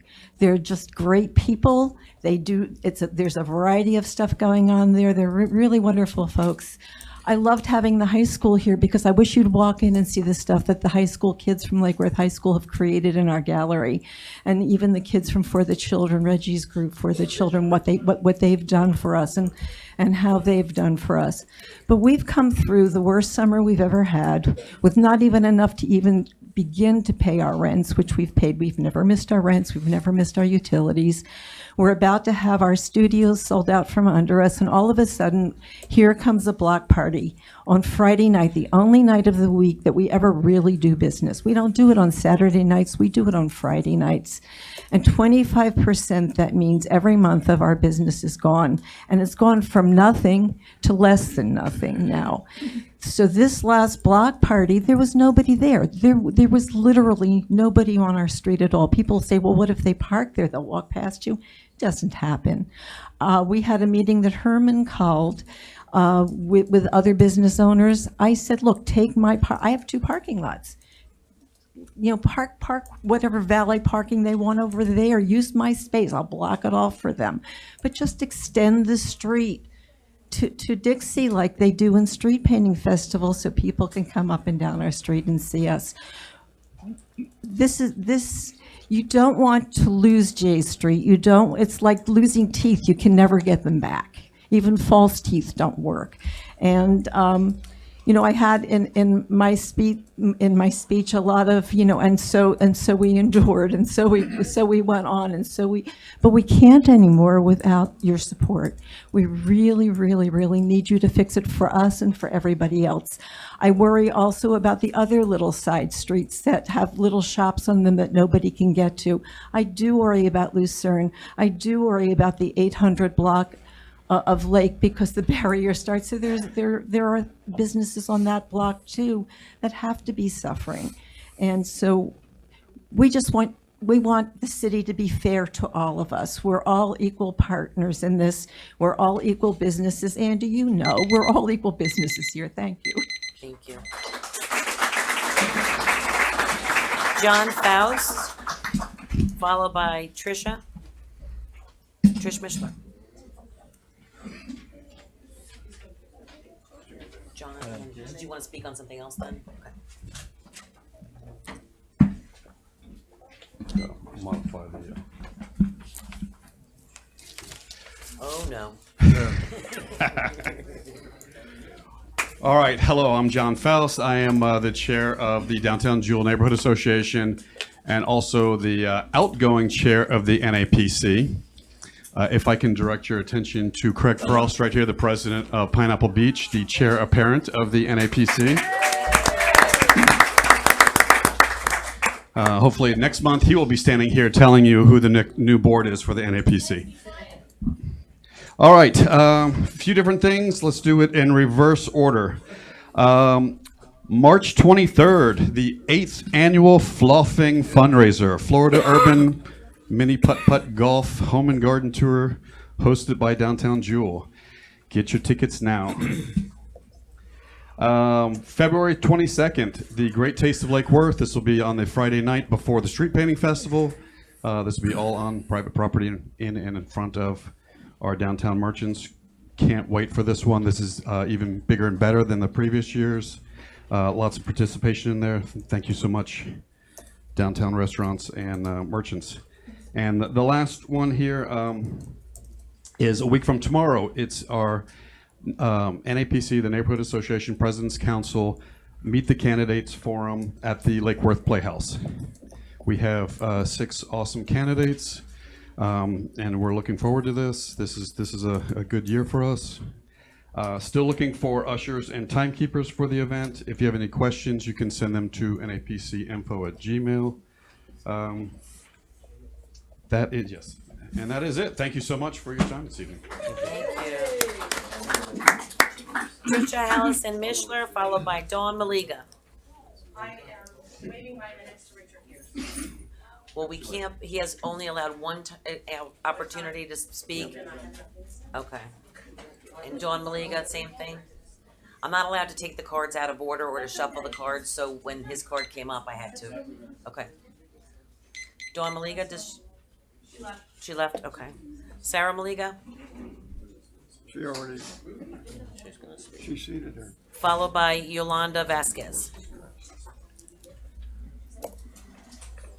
Madam Mayor, wow, you're tall, John. 408 Southeast Street, Sarah Maliga. I'm just going to stand up here and follow on what Mr. Richard Garriso was saying. It does appear that there was control of information that was let out during the last election in the city.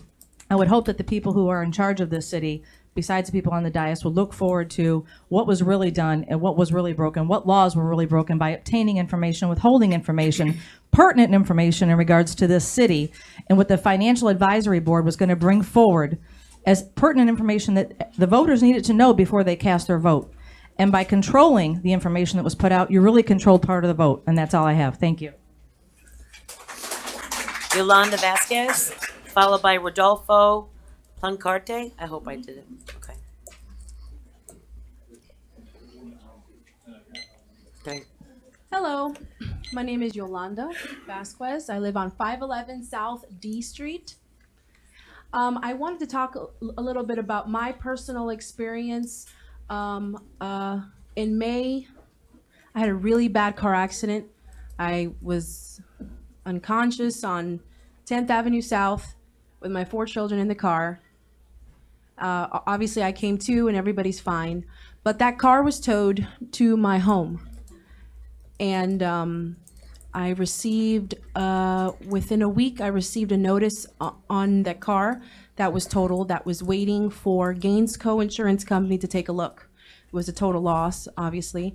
We're lucky to have left with our lives.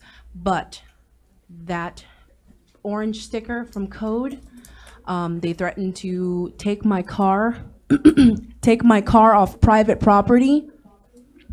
I just wanted to let you know that that ordinance started to prevent curb stoning, but it has surpassed way farther than that. Now, I know what the idea of that ordinance was, but for regular people who crash their cars or have unfortunate accidents, to have the car towed to your home because you're in the hospital, and then to come back to try to figure out what to do with the pieces that are left, and then to have the sticker there to go back and forth with other stuff going on, to have life, to have children, to have your children's safety restraints, you know, at a loss too, to have that orange code sticker and to have constantly to have to deal with someone telling you, well, you have to move it. Well, you have to put it somewhere else.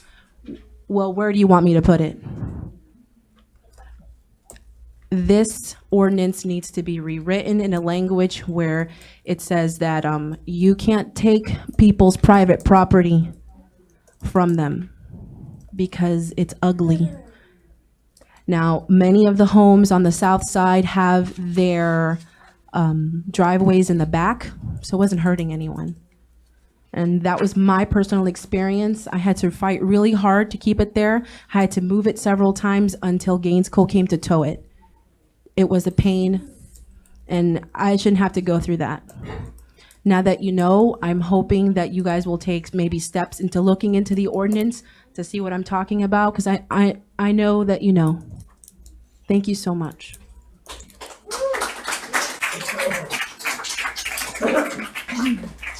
Rodolfo, followed by, I'm sorry, it's hard to read. Looks like Candy Davia? Candelavia, sorry. All right. Good evening. Thank you for allowing me to speak. My name is Rodolfo Plancourt, and I'm here as a member of Palm Beach Tenants Union. I'm here to address the issue of the You harassment. need to state your address too, I'm sorry. Excuse me. Jerry Beach, That's not an Address, yeah. 5004 Northwest 5th Street, Jerry Beach. Thank you. I'm here to address the issue of the harassment of the Code Enforcement Department in the city of Lake Worth of its residents. The city is purposely targeting renters, low-income homeowners, and immigrants. In other words, hard-working Americans. On this venture of redevelopment The city is targeting particularly areas of Guatemalan and Haitian population. An example of how the city is harassing its residents is that in a 2-month period, the city has targeted over 600 vehicles and work trailers, at least 300 of them on private property. Residents have 5 days to fix this violation before the vehicle is towed by the city. Let me repeat that again, 5 days. Do city commissioners know that 75% of Americans are living paycheck to paycheck? How do you expect residents to fix the violations in 5 days when they are living paycheck to paycheck? Lake Worth program supposedly addresses poverty-related issues in Lake Worth. What I see is a certain class of people that don't want what they view as undesirables. A city that targets residents in order to accomplish a venture called redevelopment, and where they serve what I call vulture investors, vultures, whose only interest is to make a quick profit and not caring for the community's well-being in the long term. Lake Worth is not worried about its current residents, but of big business interests on the back of hard workers. The city should focus redevelopment on providing better employment opportunities and better housing conditions to its current residents. Many residents can agree that the city is breaking the law and violating rights by sending code bureaucrats with the cops to snoop around properties without permission. According to the Florida Attorney General, it is illegal for code enforcement to enter into private property and search for violations unless it's a health or safety emergency. Enter the city, either the city pays back the fines or faces a civil rights lawsuit. We are living in a time where we are seeing teacher strikes like in LA, in West Virginia, tenant unions forming from Portland, Oregon, to LA, Philadelphia, and right here in Palm Beach County. We're seeing a worldwide strikes in France, India, Mexico, and it's gonna come right here. Thank you. Which side do you stand on? Thank you very much. Thank you. Candelaria? Follow. Her translator. Okay. Followed by Anna. Muy buenas tardes. Gracias por darme la oportunidad. Address first, I'm sorry. Yo vivo en 28 Holiday Drive, en Lakewood. 28 Holiday Drive. Gracias por darme la oportunidad de hablar aquí. En primer lugar, veo que la ciudad está trabajando con Holiday de poner un papelito en las puertas de las casas. Pero el problema que nosotros tenemos. Thank you for having me here. I live in 28 Holiday Park. We are seeing that the city, the code enforcement is leaving some cards, but we're having some issues.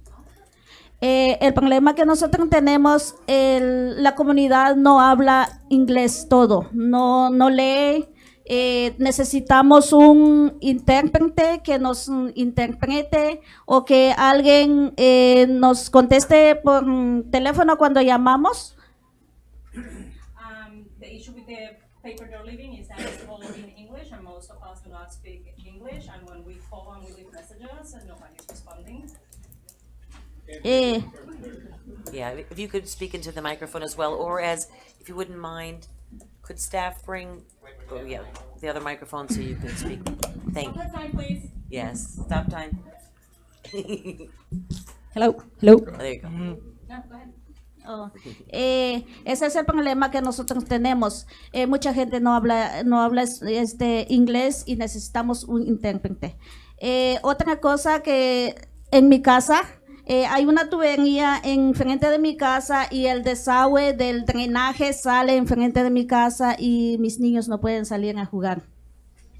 So we need an interpreter for that. And then the other issue is that there is sewer water that continues to break. It's in front of my house and continuously breaks. And so my children cannot go to the front and play. There's sewer water.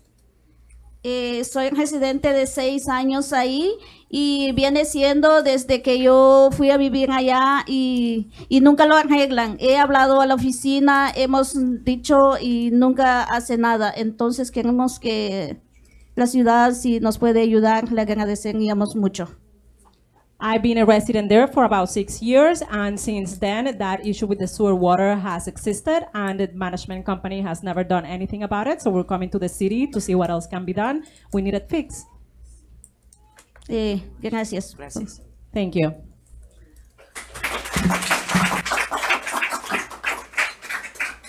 Anna. Anna, followed by Kimberly Velasquez.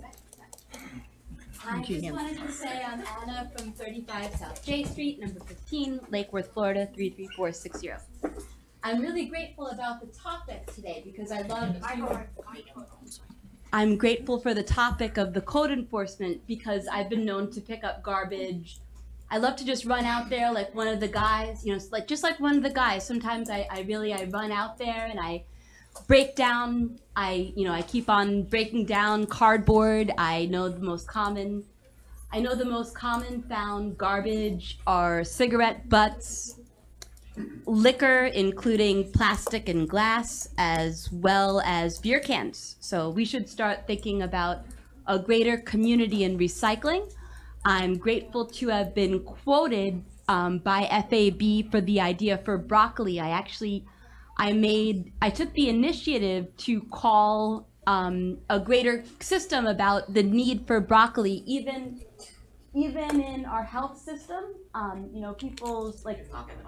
Yeah, I think that broccoli, like a nice broccoli harvest. I was actually quoted at FAB for a broccoli harvest. I know how to do most of the zoning change, and I studied how much water would cost and all of that, but I'm still really grateful to run out like one of the guys, pick up the cigarette butts, pick up the plastic bottles of liquor that I don't drink. And if there's anything I know about those who are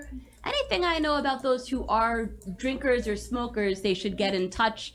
Drinkers and smokers, which I am not, I don't take part in drinking and smoking, they should turn to the environment. They should turn, drinkers and smokers should really turn to helping us. I also think one of my friends from the library is missing. I think my library friend Mikolov is missing. I haven't seen our library friend in a long time, but I can't be part of the greater chase. I'm not part of a greater chase. So if we needed to send a missing person out, flyer out, one of my friends is really missing from the library, who has never harmed anybody.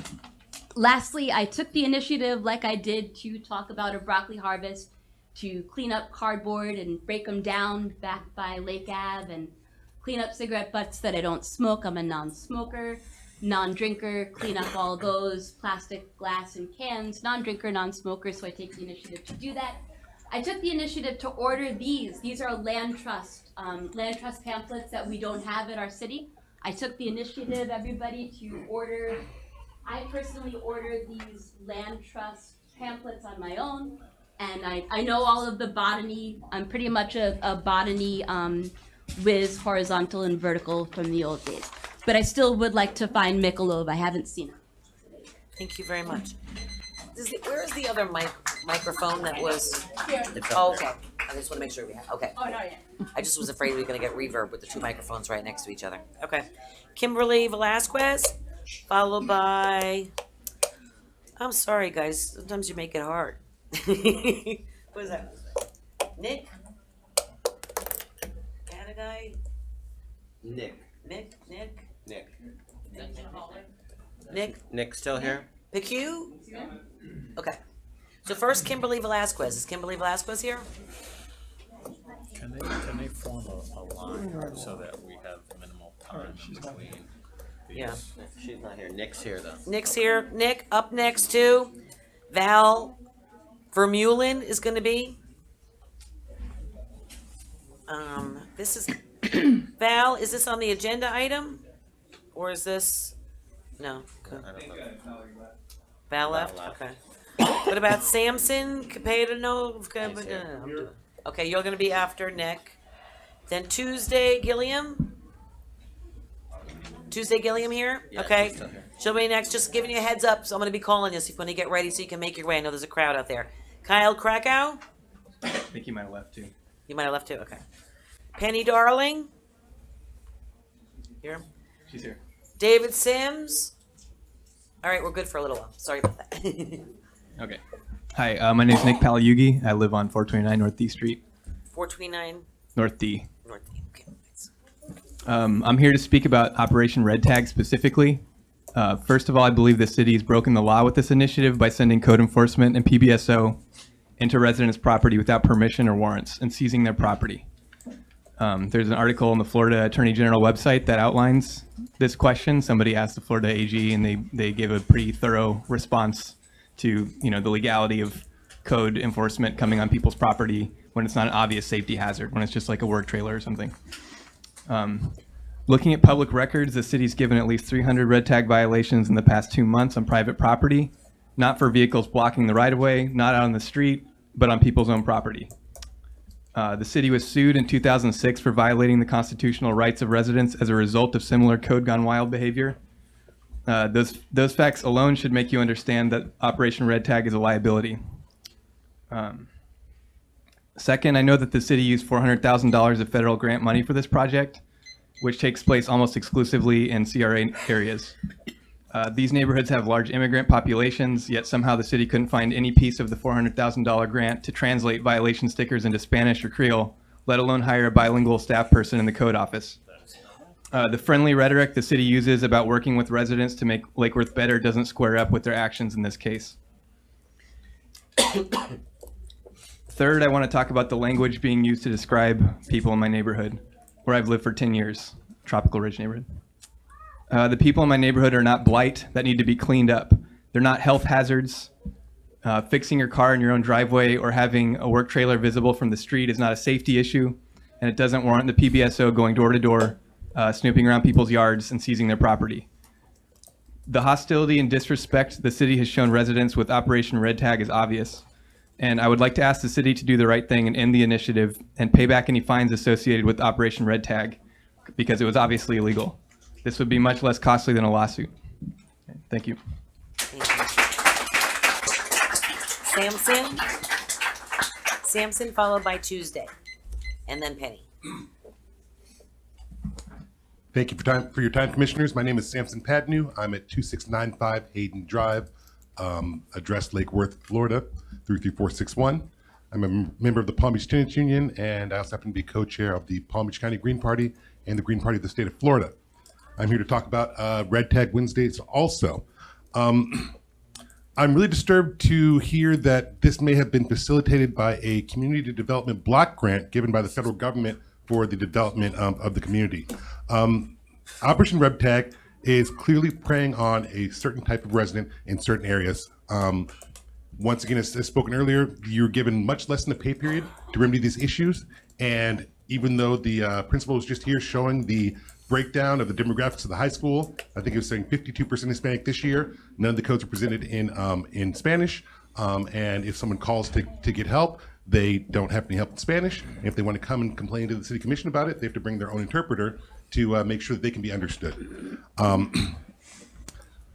I think it's important that commissioners understand, especially coming into this next election, that you have a new class of voters who understand what it's like to be criminalized for being poor. And those are the felons who are now suddenly being allowed to vote. This is a new block of voters that you now have to worry about. So if you continue to work to criminalize the poor and criminalize and make being poor illegal, and focusing these tools of the city in particular neighborhoods, I think that there may be a backlash from that. So I would like to recommend that you end Operation Red Tag and consider returning some of the fines, especially those given for violations that can only be seen by entering public property, private property.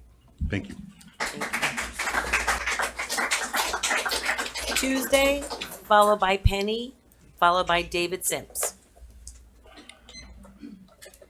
Hello, I live at 518 North E Street. I'm here to question the legacy that the commission, code enforcement, and the CRA is leaving behind. All over the country, arts initiatives and code enforcement are being used as political plays for gentrification, political agendas, and pushing people out of their neighborhoods. But many people like me all over the country are also getting hip to it and not only confronting it, but challenging the powers that be to change it. It may seem harmless to y'all, but when people look back, you really need to be sure that this is the legacy that you're going for when you're making your decisions. It may not be your intention, but it is a racist agenda. Instead of Operation Red Tag, I would like to see Operation Help a Neighbor. Instead of giving poor people fines, I would like to see initiatives to help our Latin neighbors instead of pushing people out. Using code enforcement and art to push a political agenda is a common trend that I assure you when you look back, you might be embarrassed of what you're creating. Please pay back these fines from Operation Red Tag, help the Holiday Home Mobile Park with their sewage issue instead of creating more problems for our communities, and stop towing cars from private property. We are a bilingual city and we still don't truly reflect that. On our commission or with our code enforcement officers. Lake Worth could lead the way for brilliant ideas on how to empower communities that are already here instead of replacing them. You always say you support the diversity, but our main strip and these artist lofts in no way empower the people that are already here. Once again, please think, 100 years from now, the way we are going, this is just a classic case of gentrification. And when the city is a whitewash of the commission and CRA ideas, y'all may look back at your decision and realize that you were just one of the many cases all over our country of pushing out what makes this place so special, using the same bad ideas that the bad guys are doing all over the country. We can do better and we aren't. Harassing poor people is ugly and we can do better. I have personally seen people from this commission call code on us because we don't agree with the views of some of you, trying to make our lives a little tougher. Using code enforcement as a play of power has to stop. Thank you. Tuesday, followed by Penny. Penny, followed by David Sims, followed by Giovanni Estrada. Good evening, Commissioners. I'm Penny Darling. I live at 1701 North D Street in Lake Worth. I'm here to address Operation Red Tag. And I just want to first say, I recognize that you each have quite a big duty in front of you to address and improve the city and keep equally in mind all of its citizens. I'm sure that's your intention. Sometimes our intentions lead to consequences that can be negative, unintended, and even harmful. And I'm afraid that that's what Operation Red Tag is doing, as we've heard many examples. What I would do is implore you to stop Operation Red Tag, to reimburse the fines of people who were fined for vehicle violations that were in their private property. There is a concern that the PBSO and the code enforcement is going on to private property, which is a violation of the rights of the citizens. I would also implore you to halt all code actions toward residents at Holiday Mobile Home Park until the city addresses the property owner about the sewage issue. I know that some of the residents have also expressed a concern about their safety with people coming onto their property. If it's possible for the city to help with that with a fence along the front of their property, that would be great too. I know you're putting a lot of time and money and energy into improving the city. Let's make sure that it is improving the city for all of the citizens without penalizing those who are most vulnerable and most marginalized. Excuse me for my voice shaking. Truly, when a community takes into consideration first its most vulnerable, its most marginalized people, they will indeed be meeting the needs of all the people. We have to start with the most marginalized, and then we're embracing everyone. So let's take these energy, time, money, find out the needs of our most marginalized populations, help them improve their properties instead of penalizing them. Thank you. David Sims. David Sims. Giovanni Estrada. Giovanni Estrada. Namely Movina Reyes. Namely Joseph Torres. Joseph Torres, come on down. Sandra Connaughton. is after that? Is there Sandra here? She's gone? I'm just, do you mind if I take 1 second before your clock starts to just call up the next few people so that they can make their way here? Tanya Pablo? Tanya Pablo? Here, okay. Iman Isarim? Pardon me? Oh, Kareem, sorry. I'm not good at reading people's handwriting, I'm sorry. So you're gonna be after Tanya, and then Ben Rogue? No? Elisa Latour? Ben Pogue? Okay, you're gonna be up in 3. Okay, sorry. I hope y'all's holidays were wonderful. I'm Joseph Torres, 512 North H Street. I saw the news today as I was eating, and I kind of made this little thing to support my team. Thank you, guys.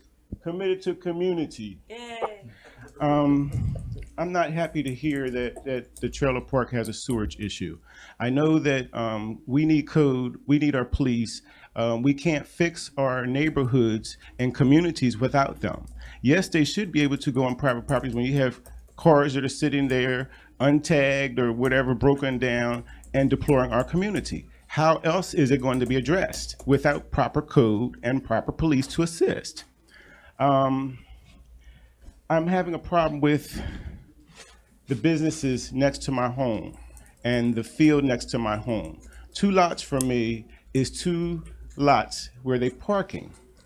Allen Falk Law Firm and the salon, and it's full of weeds. Here's roots. This is the grass right here, and this is the root. That's one. Here's the other one that I just pulled out as I tried to pull up some weeds from my neighbor's property. In any event, the lots have no proper grass, and they need to be addressed. Alan has worked with me. He gave me $100, and I got some weed and feed to put down. It needs to be done again. I just did it a few weeks ago. We need to have grass. There needs to be proper parking for the businesses that are there. They're all parking on the lawn, and it's been unaddressed for over 6 years. The business at 5th and North Dixie Highway, the empty car lot that's sitting there, is not lit up. And I spoke to a code officer who was sitting in the parking lot a couple occasions I've noticed, and he told me that he knows the owner and they don't have to have it lit up. It's constant accidents at the Sunoco at North 5th and Dixie, with constant drug activity, North 5th Dixie and 6th with the condos between Dixie, North Dixie and H. The condos, they're 2 stories because they can see right to the Sunoco, and they bring all the traffic there. The prostituting out there, individuals standing out there, all this drug trafficking going on. The house in front of me, 509 North H Street, still has all the vegetation sitting there where now people coming out, condoms and needles and so forth, still coming out onto my front driveway. It's been unaddressed. Nothing's being done with it. Code does have it, boarded up and everything, but the vegetation that is planted there, they're still living there now. There's cheers back there. 507, the immigrants, workers, they have been placed there. This is a home that has workers sitting in here and drug cartel activity going on, and the house next door as well. We got prostitute houses all up and down here. So these people get an opportunity to have a place to live, but are not cleaning up the community, going out into Wellington and so forth and fixing up those properties, but coming here and trashing our community. Thank you.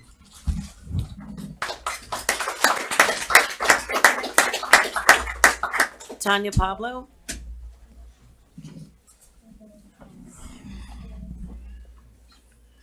Followed by Iman Kareem. Hola, yo me llamo Tania Pablo y mi dirección es C01 Holiday 32.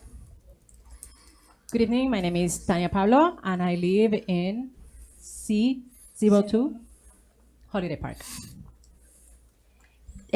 Gracias por darme la oportunidad de hablar aquí. Bueno, yo vivo ahí y necesito que ustedes me ayuden.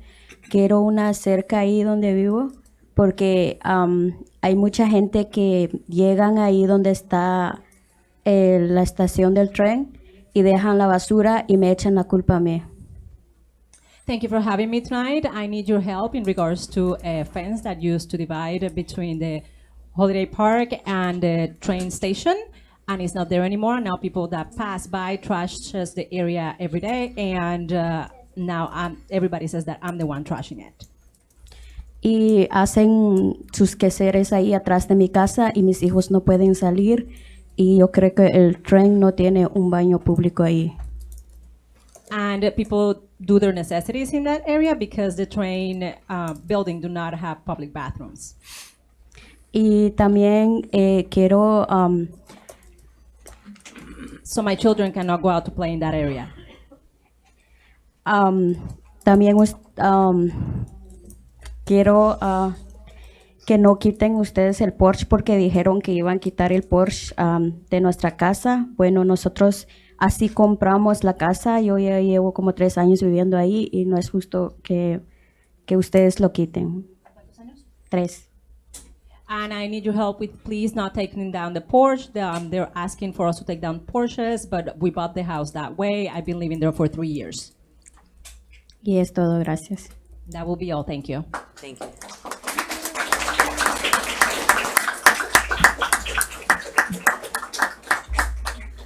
Iman, come on down. Ben, you're up. Ben, you're after that. Elise Latour. Is Elise here? I think Elise. No? Yes? She coming?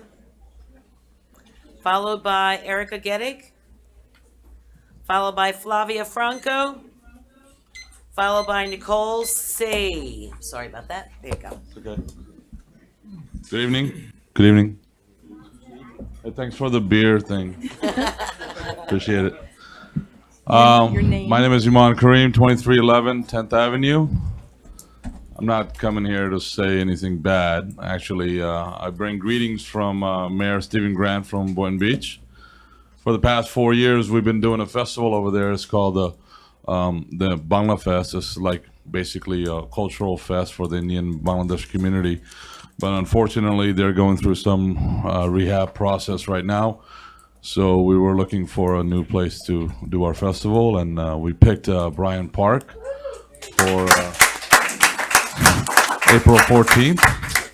I'm coming here to ask if there's any type of help that the city could do to help us promote it, to bring the crowd. It's a free festival. It's open to the public. It's to showcase who we are, you know. There's a lot of misconception on Brown, and I want you to know that once you go Brown, you don't leave town, you know. So, and you know, we're good people. We have a lot of members here that live here in this community that does business in your city, and we're welcoming you guys. There's a lot of events that we do. Like one of the events that we're doing on March 8th is with the PBSO. We're actually putting on a big event to educate the store owners how to be safe from robberies and so forth, because it's the second most dangerous job in America. So we do a lot of community outreach, things like that, and this is one of the events. My friend Jay over here, he owns a local TV station for our community. So we're here to invite you for April 14th, and if there's a way that we could reach out to you after this, Mr. City Manager, to help us promote it, we'd really appreciate it. Thank you, and keep up the good work. Good luck with everything. Thank you. Ben? Ben, followed by Elise. She's not gonna come, okay. Hi, I'm Ben Pogue, 406 North F Street. I've been there for many years. I've been in town since '85. I'd like to thank the commission for Operation Red Tag.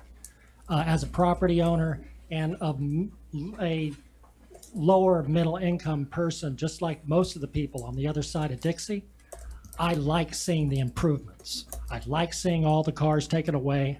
5 days is way too short. If you can't see the car in the backyard, should be left alone.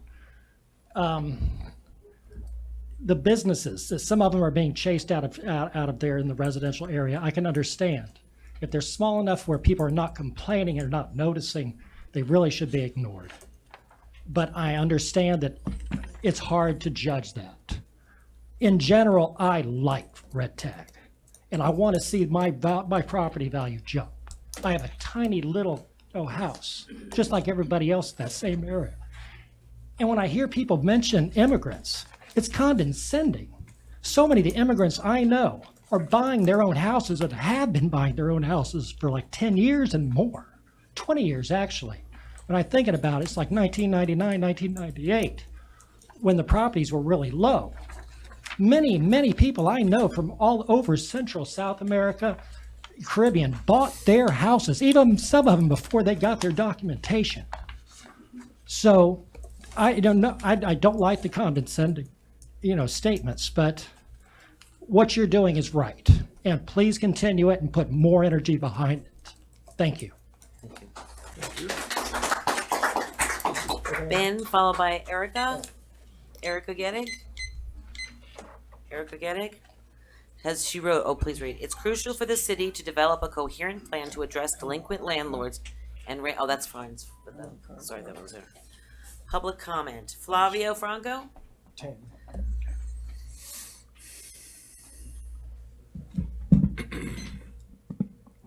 Hi. How y'all doing? So my name is Flavia. I am on 417 North B Street. And I'm here to comment about this issue that a lot of us are having, which is the red tagging. And my ask is that you please revise and stop the Operation Red Tag and also work with the people who live in Holiday Park to address all of their issues. As an immigrant myself, it's really hard to live nowadays in societies when we hear every day in the media that immigrants are not welcome and they should leave because we're here, we have been here. I grew up in this country. I moved from another country because of necessities, but now I've grown here, I went to high school here, and I went to college, and now I'm a business owner and I'm a homeowner. So my ask is that it just makes me really angry because when it's convenient for people, we eat at Lupita's, right? And we celebrate el Día de los Muertos, like right here, 2 blocks away. And everyone celebrates our Hispanic heritage and our culture, and it's all good. But when it comes down to like the code enforcement stuff, y'all are not taking care of our people. That's not how you take care of our people. You go and into Holiday Park and pretty much are moving out all of the people. That's not fair. So the heart of this issue is that the city of Lake Worth is using the code enforcement department to harass the city's, can you hear me? Yeah, okay, good. The most vulnerable residents, our renters, our low-income homeowners, and our immigrants. It is doing this in the neighborhoods that investors and developers are working to redevelop areas with large Guatemalan and Haitian populations. They have sent the PBSO sheriffs to accompany code enforcement officers in door-to-door sweeps of these neighborhoods. They have spent $400,000 or federal grant money to do this. Now, one of the worst examples of this is Operation Red Tag. In a 2-month period, the city has tagged over 600 vehicles and work trailers. At least 300 of them were on private property. Residents only have 5 days to fix their violation before their vehicle is towed by the city. This has nothing to do with finding landlords, as the city suggests. This directly hurts residents and violates our city liberties. The city is harassing and stealing from its poorest residents, plain and simple. And by sending PBSO on the code sweeps, they're criminalizing poverty. So my ask is that you work with immigrants, that you work with people of color, and that when you're here, that you listen to us, because we want to work with you, and we don't want to just be swept away. And then when it's cool, yeah, you can celebrate el Día de los Muertos and like go eat our food and like put a mural that says build a bridge, but like this really means something to us. We want to stay being a part of the city of Lake Worth. Thank you for your time. Nicole Singh, sorry, followed by Noam Brown. Hi, can I speak about the police officers? Yeah, this is non-agenda item, so you can speak about whatever you'd like, as long as it's not an agenda item. I can't? Yes. My major... Huh? Name and address, please. Quiet in the chambers, please. I was just about to ask that. Thank you. Nicole Say, 1736 Lake Worth Road, Lake Worth, Florida. Thank you. I can talk. Please. My major concern is the police officers. I grew up here in Lake Worth. Some of the police officers, they stop me for nothing with no proper cause, and I be questioned where I'm going.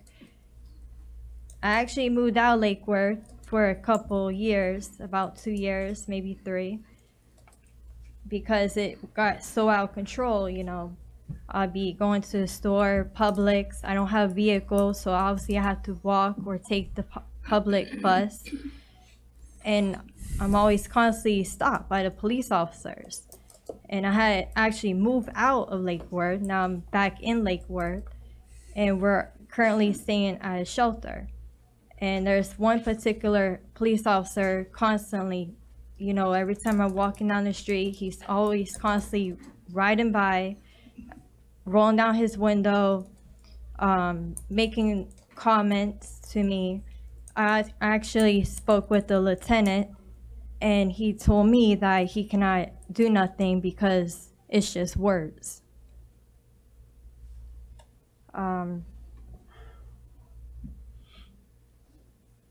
He would pick on me and make comments saying I'm talking to myself. One time he rolled down the window. He was not in a cop car. He said I was talking to myself. When he rolled down the window, I looked at him and, you know, I said a bad word under my breath, and he thought I was talking to myself. I thought he was a pervert. My other concern was about a woman. She went all over social media. She posted my picture. She posted my minor daughter's picture, making false allegations, saying that I burglarized her car, her neighbor's car. She also made other false allegations. And I also got stopped by a detective threatening me to have me arrested with a warrant. I went to the police station with my 8-year-old daughter. When we walked away from the police station because they were closed, the cop said I had to take a mugshot on the sidewalk. City Attorney, is there anything we need to do? We can follow up. And I asked him, why do I have to take a mugshot? And he said he didn't answer me. It's not really our jurisdiction. Yeah, I mean, there's a number of deputies and captains outside. I don't know if she wants to talk to one of them. I don't know if Captain Bear is here or one of the lieutenants. Majors. But I think the major's out here, so. I would like to know why he took my picture. It's you know what, it's outside of our jurisdiction, and we don't go back and forth and answer questions during this portion of our meeting, but I'd like to advise PBSO or something, if you can get her someone that she can speak with, I appreciate that. So I didn't commit no crime, you know? Thank you. I'm just a single mother struggling, Thank you trying to survive. And every time I leave my house, there's always police officers stopping me. I'm not doing nothing wrong. I don't have a car. I have to walk everywhere. Thank you, ma'am, I Well, appreciate there's it. a nice officer here, maybe talk If to you him. want, you can write down your number and I'll get the sergeant to call you. If you would go outside and bring it so I can continue conversation, thank you. There's a lot of cards here. Noam Brown, followed by Scott Robinson.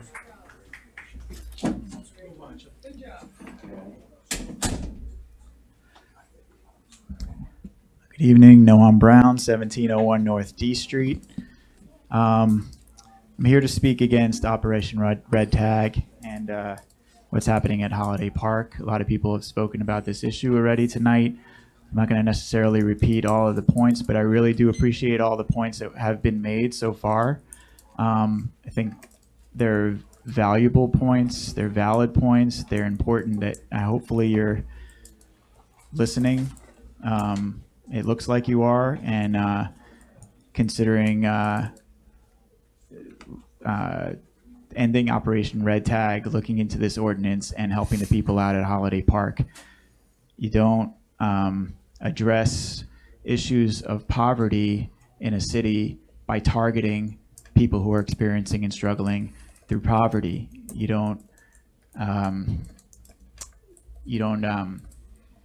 seek to create an inclusive city by targeting people who are experiencing poverty in your city.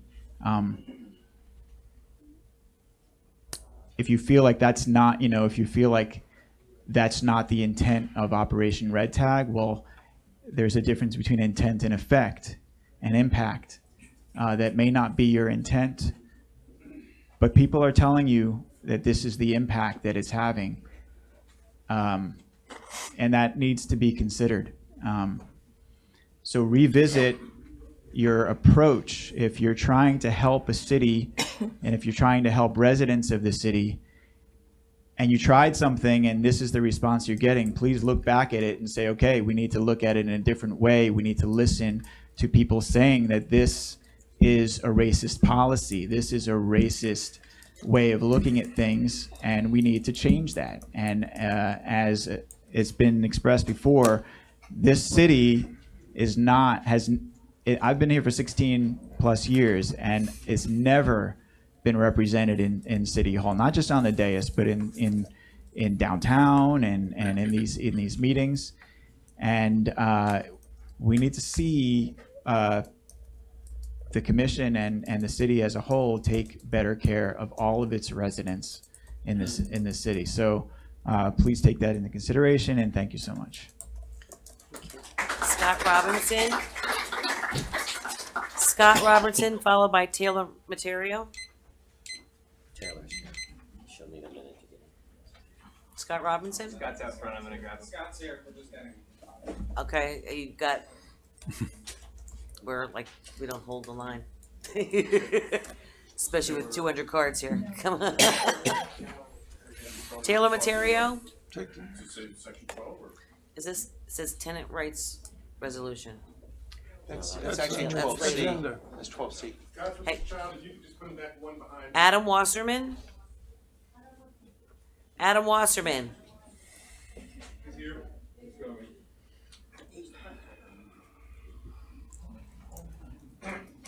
This is Michael Chase.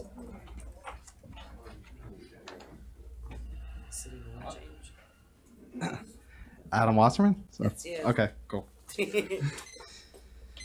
Okay, 11211 South Military Trail, Boynton Beach. Name's Adam Wasserman. I'm co-chair of the Palm Beach County Tenants Union. I wanted to first start with the fact that 5 additional families from Holiday Park were here who had to leave after a little bit. They had families, kids, out there sitting there with not really any chairs. There's only room for 40, 50 people in this room. So not really very inclusive for having, broader participation in these kind of meetings outside of the typical people who come here. So wanted to start with that. So I wanted to speak a little bit about some of what those families were going through at Holiday Park, and also here, speak up a little bit there. Speak up a little bit about what's going on at Holiday Park, and also about a past lawsuit of the city that happened with this selective discriminatory code enforcement. So Holiday Park, most are immigrant residents and owners of these mobile homes. Code had a meeting there the other day where residents were asked about sewage issues. Residents came and asked about sewage issues, things that are health and safety issues. They were just kind of dismissed. Concerns were dismissed about not having bilingual translators on staff, about not having translated code tags. So all these things were kind of just they brought them all up, but they were just kind of dismissed or not addressed. But what was addressed was that you would be held responsible for attachments and porches and things that were already there for a lot of these folks when they first bought these mobile homes. So these things would end up costing thousands of dollars for these families. Most of them are very poor and cannot, afford these kind of things. So when we went back there just a few days later, already there's a resident got a code tag. She was here tonight, didn't get a chance to speak. It was on January 8th. It was left for holiday lights that were still left up, overgrown grass, plants and shrubbery, and a bunch of other nonsense that was pretty much just harassment. So it would have been great if she could speak tonight, but she couldn't have. And then now I'd like to address towards the end about a lawsuit that happened back in 2006 against the city's discriminatory code enforcement. The city was sued in federal court regarding selective enforcement of code against the Guatemalan population of this city, and the city was forced to settle around 2008. Some of these terms included having translators, which obviously isn't happening now. So just wanted to bring that to attention that a lawsuit is possible here. Thanks. Scott Robinson? Scott Robinson? Michael Chase? Case? Sorry. Your pen was running out, so yeah. Michelle Sylvester, you're on deck. Followed by Michael. I'm just going to read a few just so I can get them ready in case they're in the other room. Michael Vivian. And then David Minton. Tom Copeland. Thank you. Sorry about that. Good evening. A concern of mine, I had two of them actually. Could you say your address? Oh, I'm sorry. Thanks.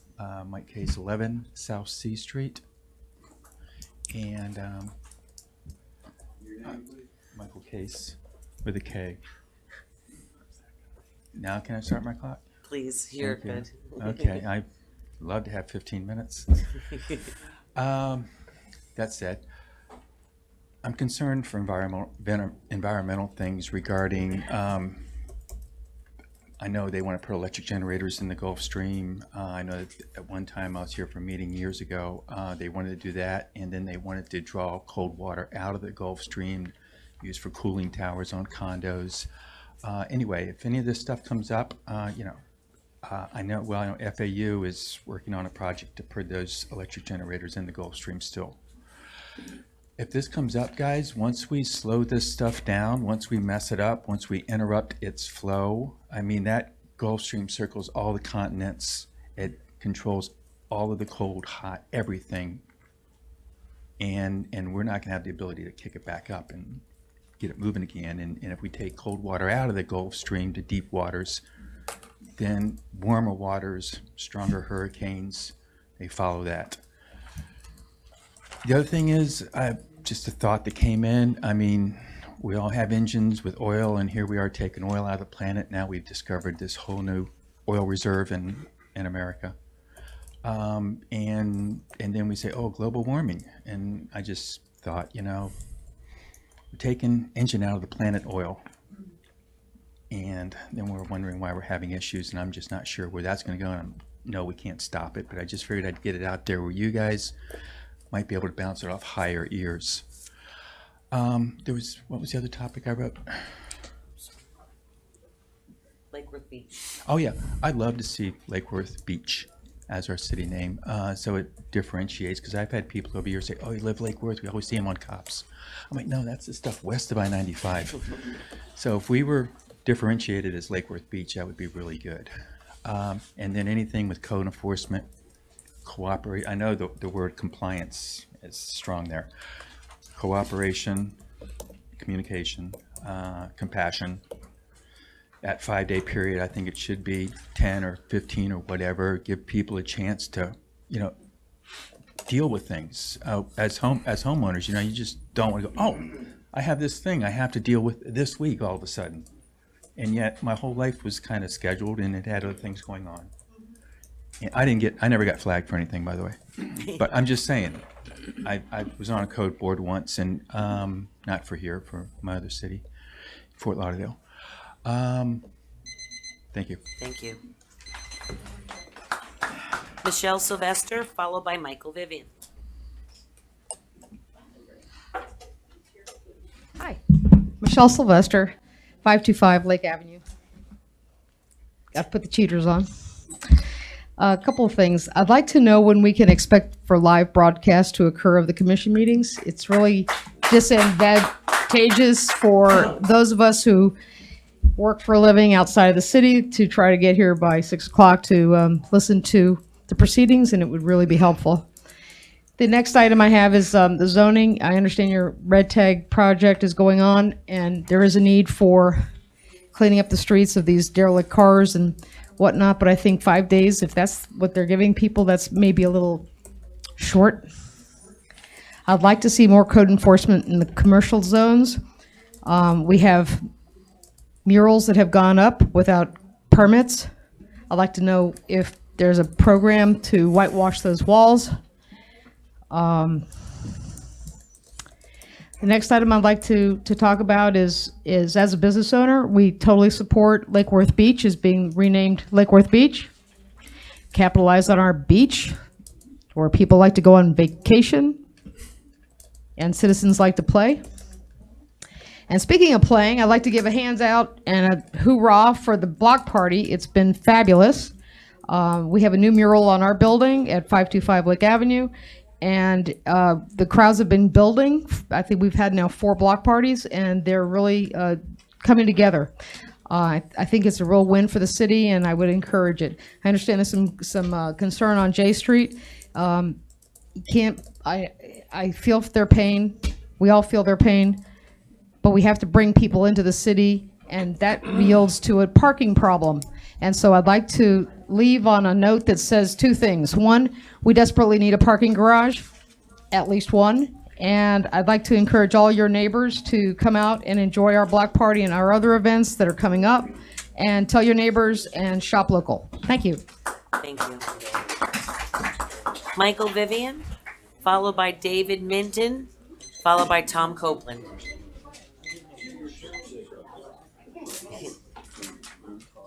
She didn't turn her turn signal on. Yeah, well, I did. I'm Michael Vivian at 2381 Sundown Drive. I'd like to apologize for coming here late tonight, but I did manage to see most of the meeting from the TV screen in there. And, oh, first of all, may I wish you all a successful new year. I'm wishing that to me as well. And I don't know how I feel about various issues that were brought up here tonight, but I'm in awe of all the people who came here to grouse and bitch and moan, and I could do some of that myself, but I'm going to leave that in 2018 and try to forget about some of the difficulties I've had in my first year here. If there's another type of meeting like this, I wish that we could have it in an auditorium that's larger. Maybe the high school has one that we could borrow. That was my main subject, but I thought of a couple of other things.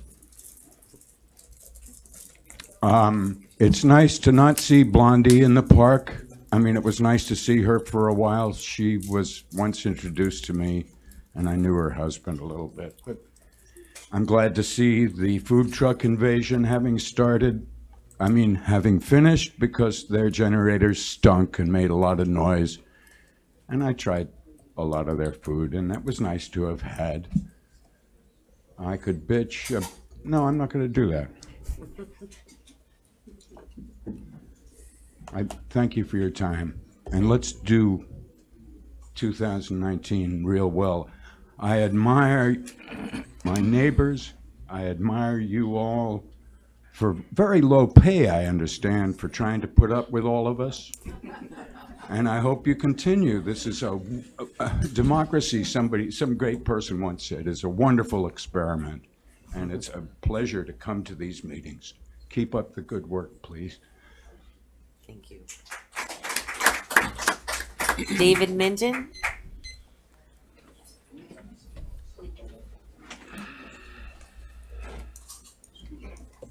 No worries. Good evening, everybody. Thank you very much for coming, Mayor, Commissioners. My name is David Minton. I am the general partner and property manager of the Paradise Building, which houses Rudy's, Revelry, and I have very good news for everybody here. Today, I handed the keys to the Bamboo Room to a group that rented it for 5 years with a 5-year option to renew.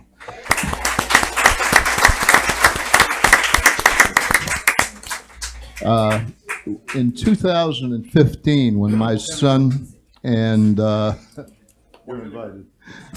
In 2015, when my son and Ryan Muller bought the Paradise Building, they were two young guys that went to Spanish River High School and went to the University of Florida, and they always wanted to buy a bar. So they bought a bar. I don't think they really realized what they were getting into, because the Bamboo Room, obviously, and the Paradise Building is more than just a bar.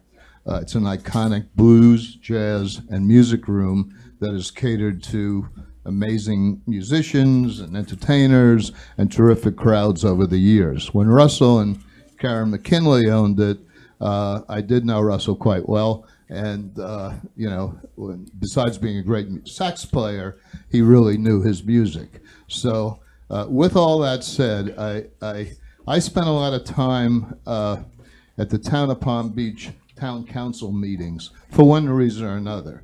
And of course, they have a lot of other interests across the bridge, which is really only a few miles away from right here, than we do in Lake Worth. They worry about different things. Here we worry about, and again, with due respect to everyone that's having problems and issues in the city, retailers really worry about paying their bills in Lake Worth. And I know, because we pay a lot of bills, okay? Whether it be Mary from Rudy's, the New People Reverie, the coffee shop, whoever. It's really tough in retail these days. Not in Palm Beach, because they charge $1 zillion for everything they sell. But in Lake Worth, you can only charge so much, you can only make so much, and you can only pray that people will come and visit your venue, whether it be a coffee shop, a music room, or a little art store like Joyce has. So with all that said, you all know numbers. Everyone on this dais, and a lot of people out here know numbers. I know numbers very well. So let's take a hypothetical, okay? Let's say a bar on a Friday night takes in $1,100 in sales. Where'd I get that number? Because I spent many a Friday night at the Bamboo Room, and at the end of the night, somewhere between $900 and $1,800 worth of sales were made on a slow night in August or September. Okay, so we all know that. We all know that. So Wrap it up. I'm sorry. Okay, to wrap this up. But I would invite you to come in and bring those numbers to me. If you have a Friday night where you're making $1,100 times 12 nights, plus a little extra for what we call goodwill by losing customers, okay, you're up to about $16,000. That's about half the rent for Rudy's and Reverie for the whole year. Thank you, sir. I've let you go so, past. So really what we need to do Thank you, sir. is find a way to open up those avenues. Thank you, sir. You're quite welcome. Please come and talk to me privately. Thank you. Okay. Tom Copeland. Hi, good evening. Gosh, how do I follow up that good news? I don't know how I will, but I'll give it a try. So my name is Tom Copeland, and I'm a homeowner at 1605 South Palmway.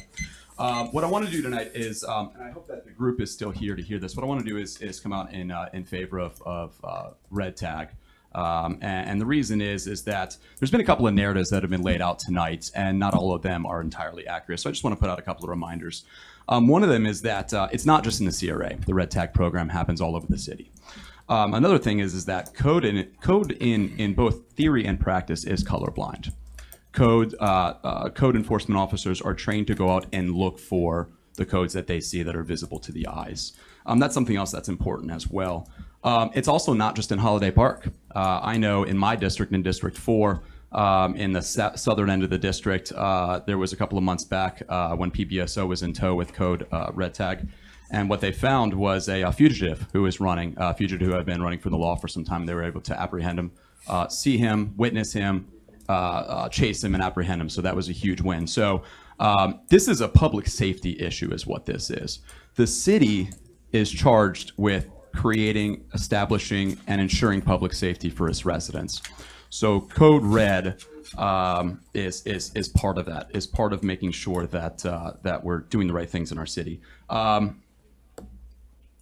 I also just want to put it out there that I commend those who came in tonight and spoke about Holiday Park. It sounds like we may have heard some good things here tonight that are constructive that could be worked on. One of them maybe making the codes bilingual. That sounds like that might be something that could be looked into. Making sure that calls are returned, because I know we have bilingual staff inside the code department for sure. And also that sewage issue, maybe taking a look at that. So I wanted to put that out there. I also heard about a YouTube as well. For anybody who's here tonight, if you can't make it to a city meeting, all of these meetings are recorded and put on YouTube within 24 hours. That's something to really, that we always want to continue to stress and let you guys know. Yeah, thank you very much. Thanks for your time. Have a great night, everybody. And on that note, we're going to take a break. A brief recess. I'm sorry, but I'm the only one who didn't get up during that whole time. That's a first.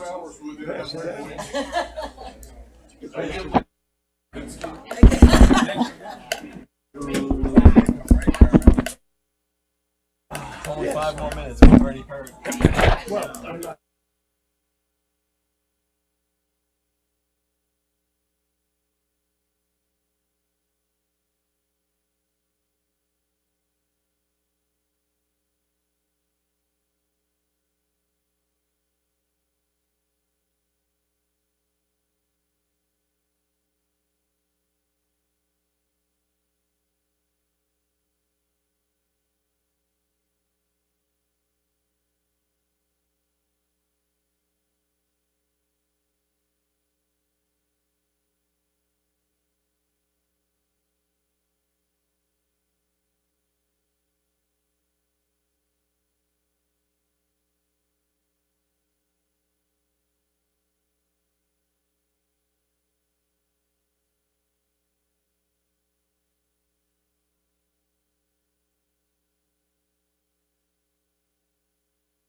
Can we get everyone back on the dais, please?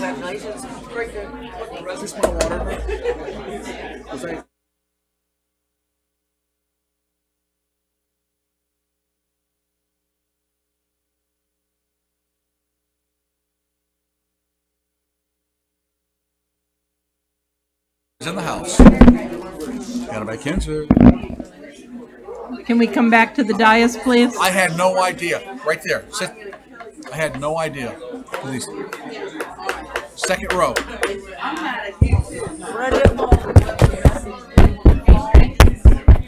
I know, but they're not coming back. They're not listening. Let's go. We have 3. Start the meeting. I'm serious. There's 3 of us. Start the meeting. Please. Please. Hi, Mark. Do you want me to give you some names of these people? Yeah. You're going to have to tell me which ones you're missing or go through it. All right, everyone, let's resume. This Tuesday, January 15th, regular city commission meeting. Okay. All right, that's fine. Okay, what's our next agenda item, Madam Mayor?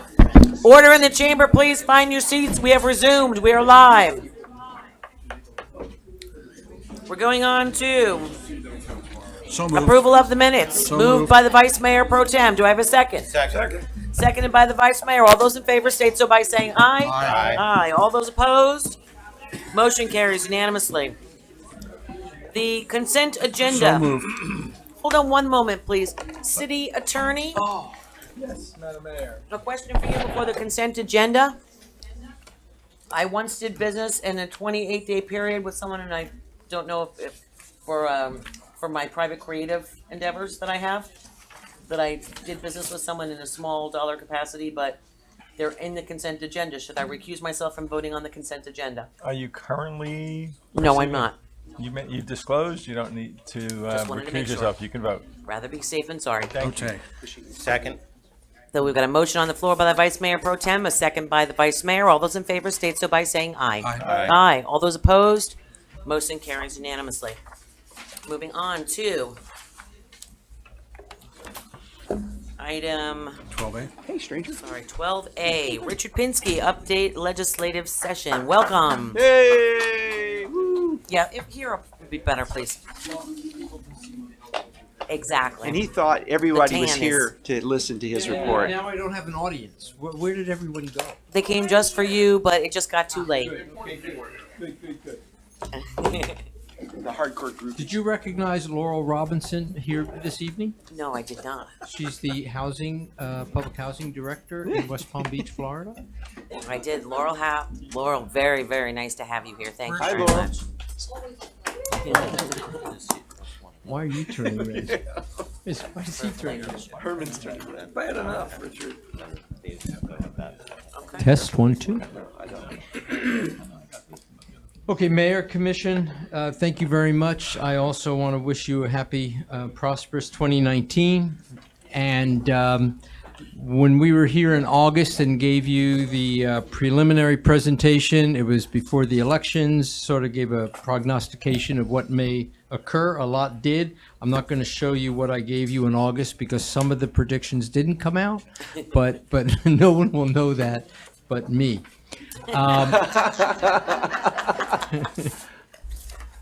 So, did I just turn it off? Yeah. Somebody let him have technology. That wasn't good. Okay. As you know, we have a new governor, Ron DeSantis, and his Lieutenant Governor, Jeanette Nunez. And what they have done, and I apologize if you can't see it as clearly, but he's made a lot of appointments.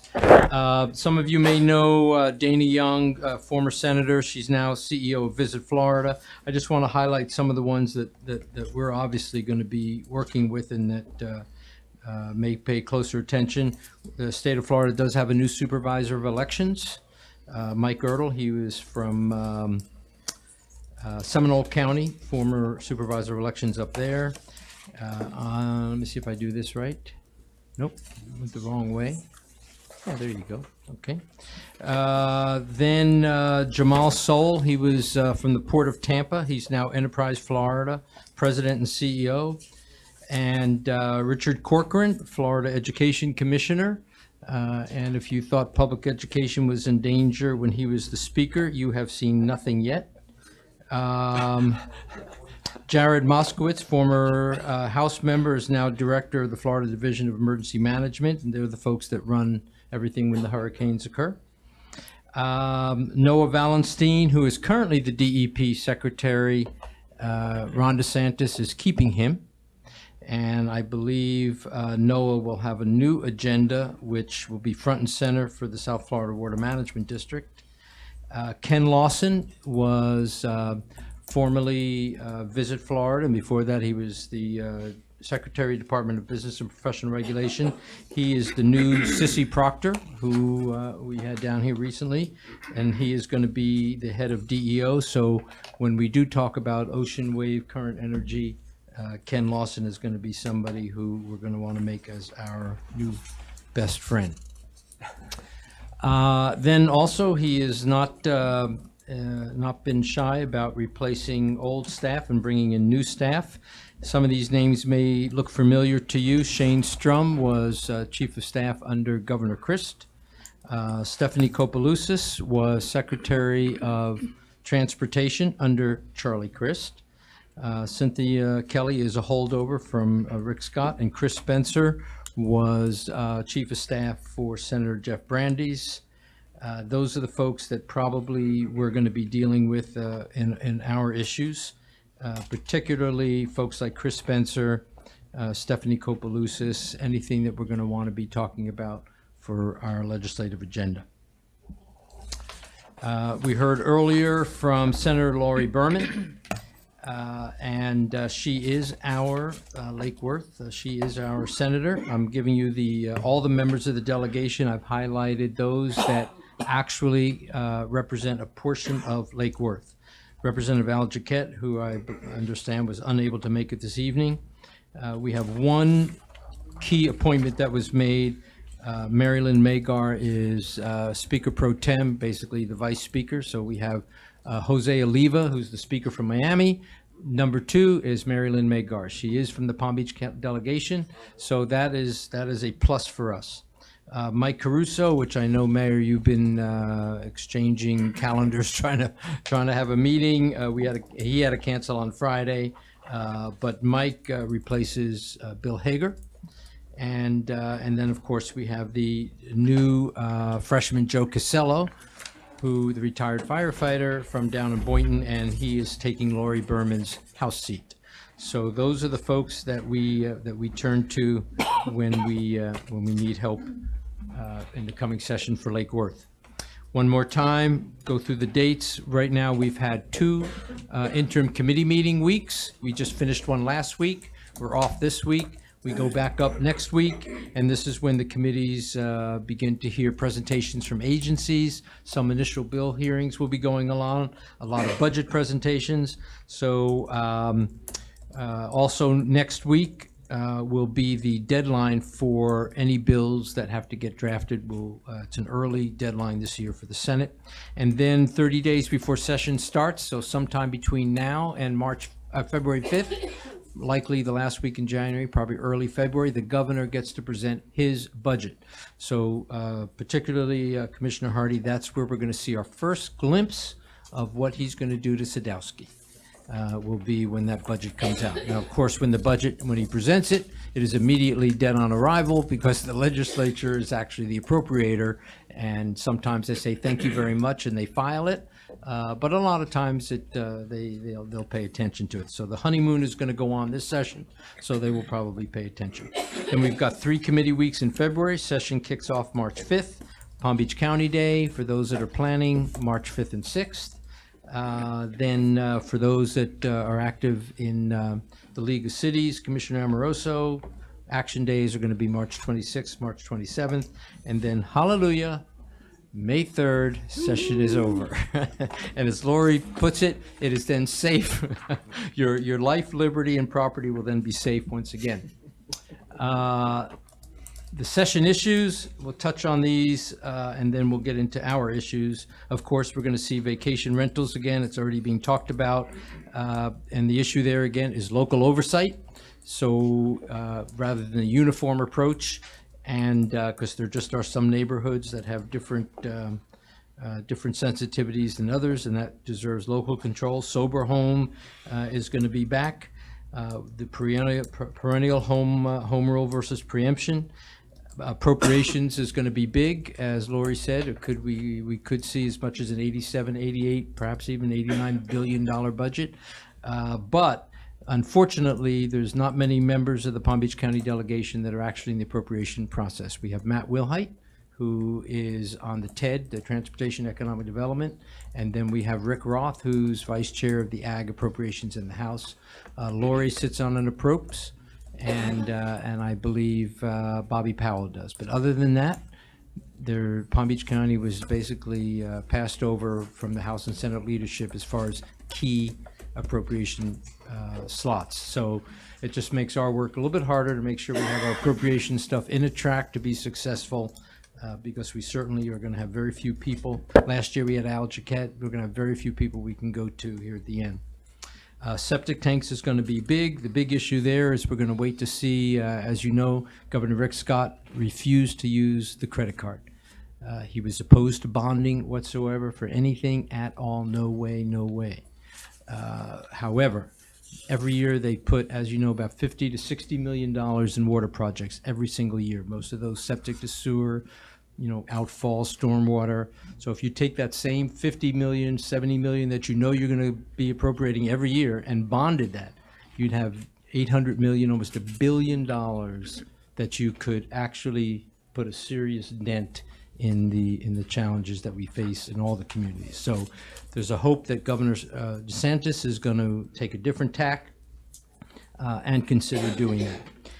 Yes, there's going to be climate change impacts, and this is every community has stormwater, particularly those in the coastal areas, the sea level rise, Miami-Dade County. It's incredible what's happening. And then as Senator Berman said, Hurricane Michael, it's $5 billion loss. That's the insured loss. The loss is actually 3 times that, because most of the losses in Northwest Florida were uninsured. That's just the recoverable $5 billion of insured losses. And then, of course, the Marjorie Stoneman Douglas school safety is going to be back, and there's going to be some changes to that. Then there's any number of issues like housing that things go on naturally. Our issues, as you, just to remind you, and before we get a question at the end, I'm not trying to say no, but I am trying to preempt a question about anything to do with transportation and roads as an ask. We have milked that cow for our town of Lake Worth to get $4.5 million. I don't think we could go back with a straight face and ask for any more money for more road projects and transportation. I was thinking 5 this time. Pardon? I was thinking 5 this time. We got turned down 3 or 4 times, wasn't it, anyway? Yeah. So in 2019, your staff, and I have to give a shout out to Brian Shields, Dolores Key, and Jerry Kelly, Juan Ruiz, Ed your entire team is great. They're very responsive. Mike Bornstein, in spite of, no, he gets them together. They're very responsive, and they fill everything out correctly. I have to give you a compliment. You guys have a great staff.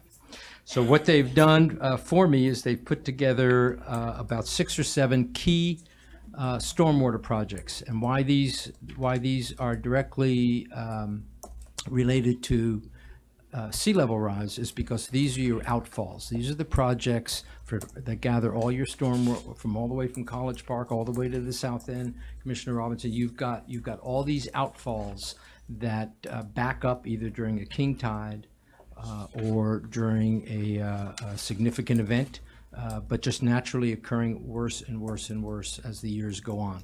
Your check valves that have to measure all of that are all bad. You've got flooding issues that are a result of it. So what we're asking for is we've bundled, your staff has bundled all of those projects together. They total about $1.3 million, and the city is committing to half of that. So unlike many requests that have a 20-80, 70-30 match, we're actually going to be going to Tallahassee with a 50-50 match. And the total is really not that large in the grand scheme of things. So we're asking for $672,750 to begin retrofitting and upgrading all of our stormwater outfalls, and the significant ones. The next project is, of course, one that we all are hoping for. I think there was a gentleman earlier that alluded to it, and that is seeing if the Ocean Wave Energy Collaborative with FAU is a possibility. So knowing that the cable that's needed to go probably 10 miles offshore, that how do you lay that? Where does it go? What is the route it takes? The size of the cable? How many? What is going to go in the cable, and then of course what it gets connected to 10 miles offshore as far as the turbines, how you can plug and play different test turbines for those businesses that we're trying to get into Lake Worth, and then of course the landfall connection. How does that occur? Where does that happen? And how do we benefit and be able to sell those kilowatts, or at least use them? So that's an engineering and design that you just can't take off the shelf. You just can't hire your local engineering firm. This is highly specialized. It's worldwide technology that we're talking about. So it's more expensive, consequently, as Dolores likes to point out to me all the time, that this is expensive. And yes, it is. But this is only half of what we're willing to commit to. And so asking the state to help us with that engineering and design, which really translates to a new industry that heretofore just doesn't exist in Florida. It doesn't exist in the United States and very few places in the world. So when you look at the investment that we're asking the state of Florida to make, they may direct us to Department of Economic Opportunity. I don't know, but we certainly have packaged this. I think you've received the actual copies already, correct? Okay, good. And so there'll be more narrative, there'll be more backup. As you know, we've got a confab coming up, attracting some folks from all over the world again. All these things will help in our ask. So with that, I'm happy to answer any questions, comments. I know the agenda's been long, so I'll end with anybody in the audience or on the dais that wants to find me. There's my cell phone, there's my email. Who is that guy? Yeah. Oh, what a picture. I thought about dressing exactly like that today when I looked at the picture. Is it a high school picture? And It's high school. okay, so much for that. Okay. Look forward to working with you, Richard. Let's have a Thank you very successful much. season. Thank you. Thank you. All right, moving on to 12B, resolution number 03-2019, Historic Preservation Design Guidelines. So moved. Moved by the Vice Mayor Pro Tem, seconded by Commissioner Hardy. I think she Moving on to left. public, do we have any, this is what we've already gone through Yep. already, okay. But I- Tammy Panza, just read it. Historic Guidelines Project, and pricing qualifications, part 2, should be referred to agenda. You can make this impartial by polling all businesses within a dedicated radius of Lake Worth. Correct? Please make sure prices are not cost prohibitive. Okay? Got a motion on the floor in a second. All those in favor state so by saying aye. Aye. Aye. All those opposed? Motion carries unanimously. Thank you. And we're going to move on now to item C, resolution number 04-2019, business license fines for non-compliance. It's brought forward by Commissioner Hardy, so I will open the floor to Commissioner Hardy. Move to receive and file. Second. Got a move to receipt and file, a second. City Attorney? That's a vote. Call for. All those in favor state so by saying aye. Aye. Aye. Aye. All those opposed? Extraordinary, nay. The motion to receipt and file is closed. Thank you. Moving on to the electric utility. We've got the consent agenda. So moved. Do I have a second? Yes. All those in favor state so by saying aye. Aye. Aye. All those opposed? Motion carries unanimously. And item 13D under new business. authorization and waiver of the competitive selection procedure for the procurement of a new supervisory control and data acquisition system. So moved. Moved. Do I have a second? Second. All those in favor state so by saying aye. Aye. Aye. Aye. All those opposed? Motion carries unanimously. Okay, City Attorney, do you have a report? Only to say that Mr. Gershio violated the public records law and the sunshine law despite his protestations to the contrary. Since he made that statement on the record, I want to put on the record that he clearly did, in my opinion. Okay, thank you, City. Other than that, Happy New Year to everyone. City Attorney? I'm sorry, City Manager? Just really quickly, since some things were said here tonight, and there was a lot of things said, I just want to add to the record as well. I've been asked a lot about the live broadcast. We have an issue with the ADA. There are lawyers that are suing local governments who are doing live broadcasts because they're not capable of supplying real-time translation into captioning. And we're trying to find our way through that. It's an unfortunate side effect of them using the ADA law against cities who aren't doing that. And we thought that putting it on the YouTube site where it would translate through their system was adequate enough. No, it's a real-time meeting. So if they come across us doing it, we are potentially, there's some liability. So we're working with attorneys and technical people to try to figure out the best way to get it back up live again, but it's not because we want to take it off. It's because of that. Secondly, there's a lot said about Holiday 2 Park. I want to clarify a couple things. Holiday 2 Park is owned by a real estate investment group that has probably 50 or more of these mobile home parks across the country. They own 3 in this city alone, including Holiday 2. Everybody has known that that park is abysmal in its conditions, including the sewer, drainage, and everything else.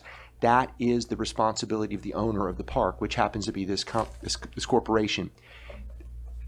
And going through what my staff did and going in there, they were working with the park owner who brought their translators to translate what code enforcement was looking at to get corrected on their property.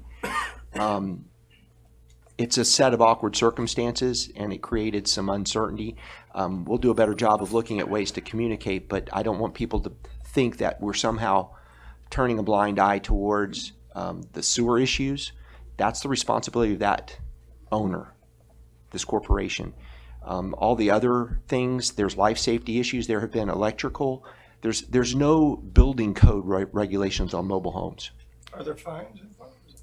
There right now are being notices of violation to identify all kinds of issues that need to be fixed in the park, and they run the gamut. We really would like to get the owner to come in and do something substantive to change the conditions in that facility.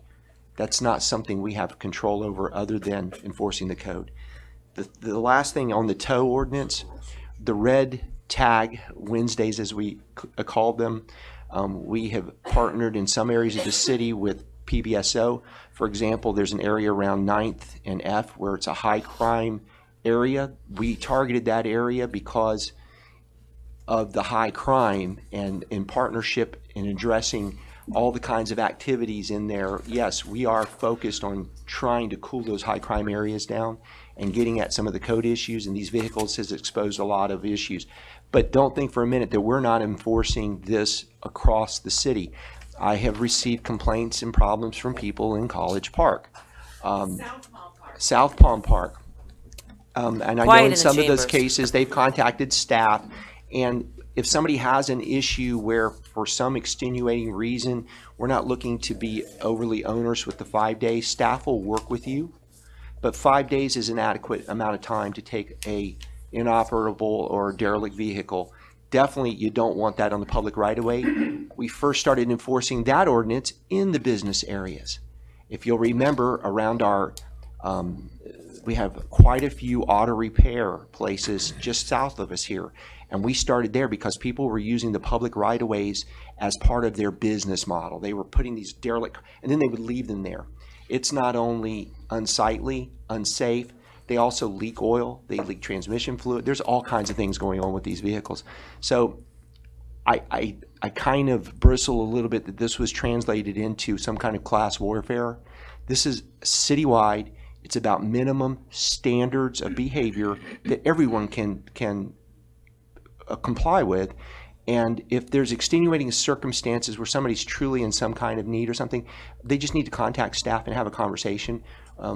as you know, our staff is very helpful. So I didn't want this to come across as a one-sided, here comes the big bad city again trying to come after somebody.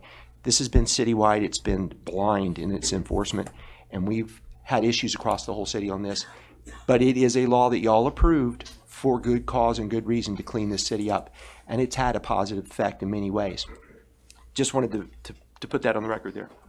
I'll entertain a motion to adjourn. So moved. I didn't get an answer on whether there are fines running on that trailer park or not. I do not believe there are fines running on the trailer park yet. I know that there have been a whole series of notices that have been issued, but that doesn't trigger the process to go to a actual violation that goes to the special magistrate. And there was a lot of thought and legal discussion put into how to go about this issue to get this property owner, the corporation, to address these issues. And we've had many false starts and back and forth on that particular property. My city manager, I Yeah. had already a motion on the floor, so did you get your answer? 'Cause I had a apologize, motion. Madam Mayor. Do I have a second? This is an issue that was. We have a motion on the floor and a second. All those in favor state so by saying aye. Aye. Aye. All those opposed? Good night, everybody. Good night, everybody. Say goodnight, Gracie. Miss Burns and Allen is in there.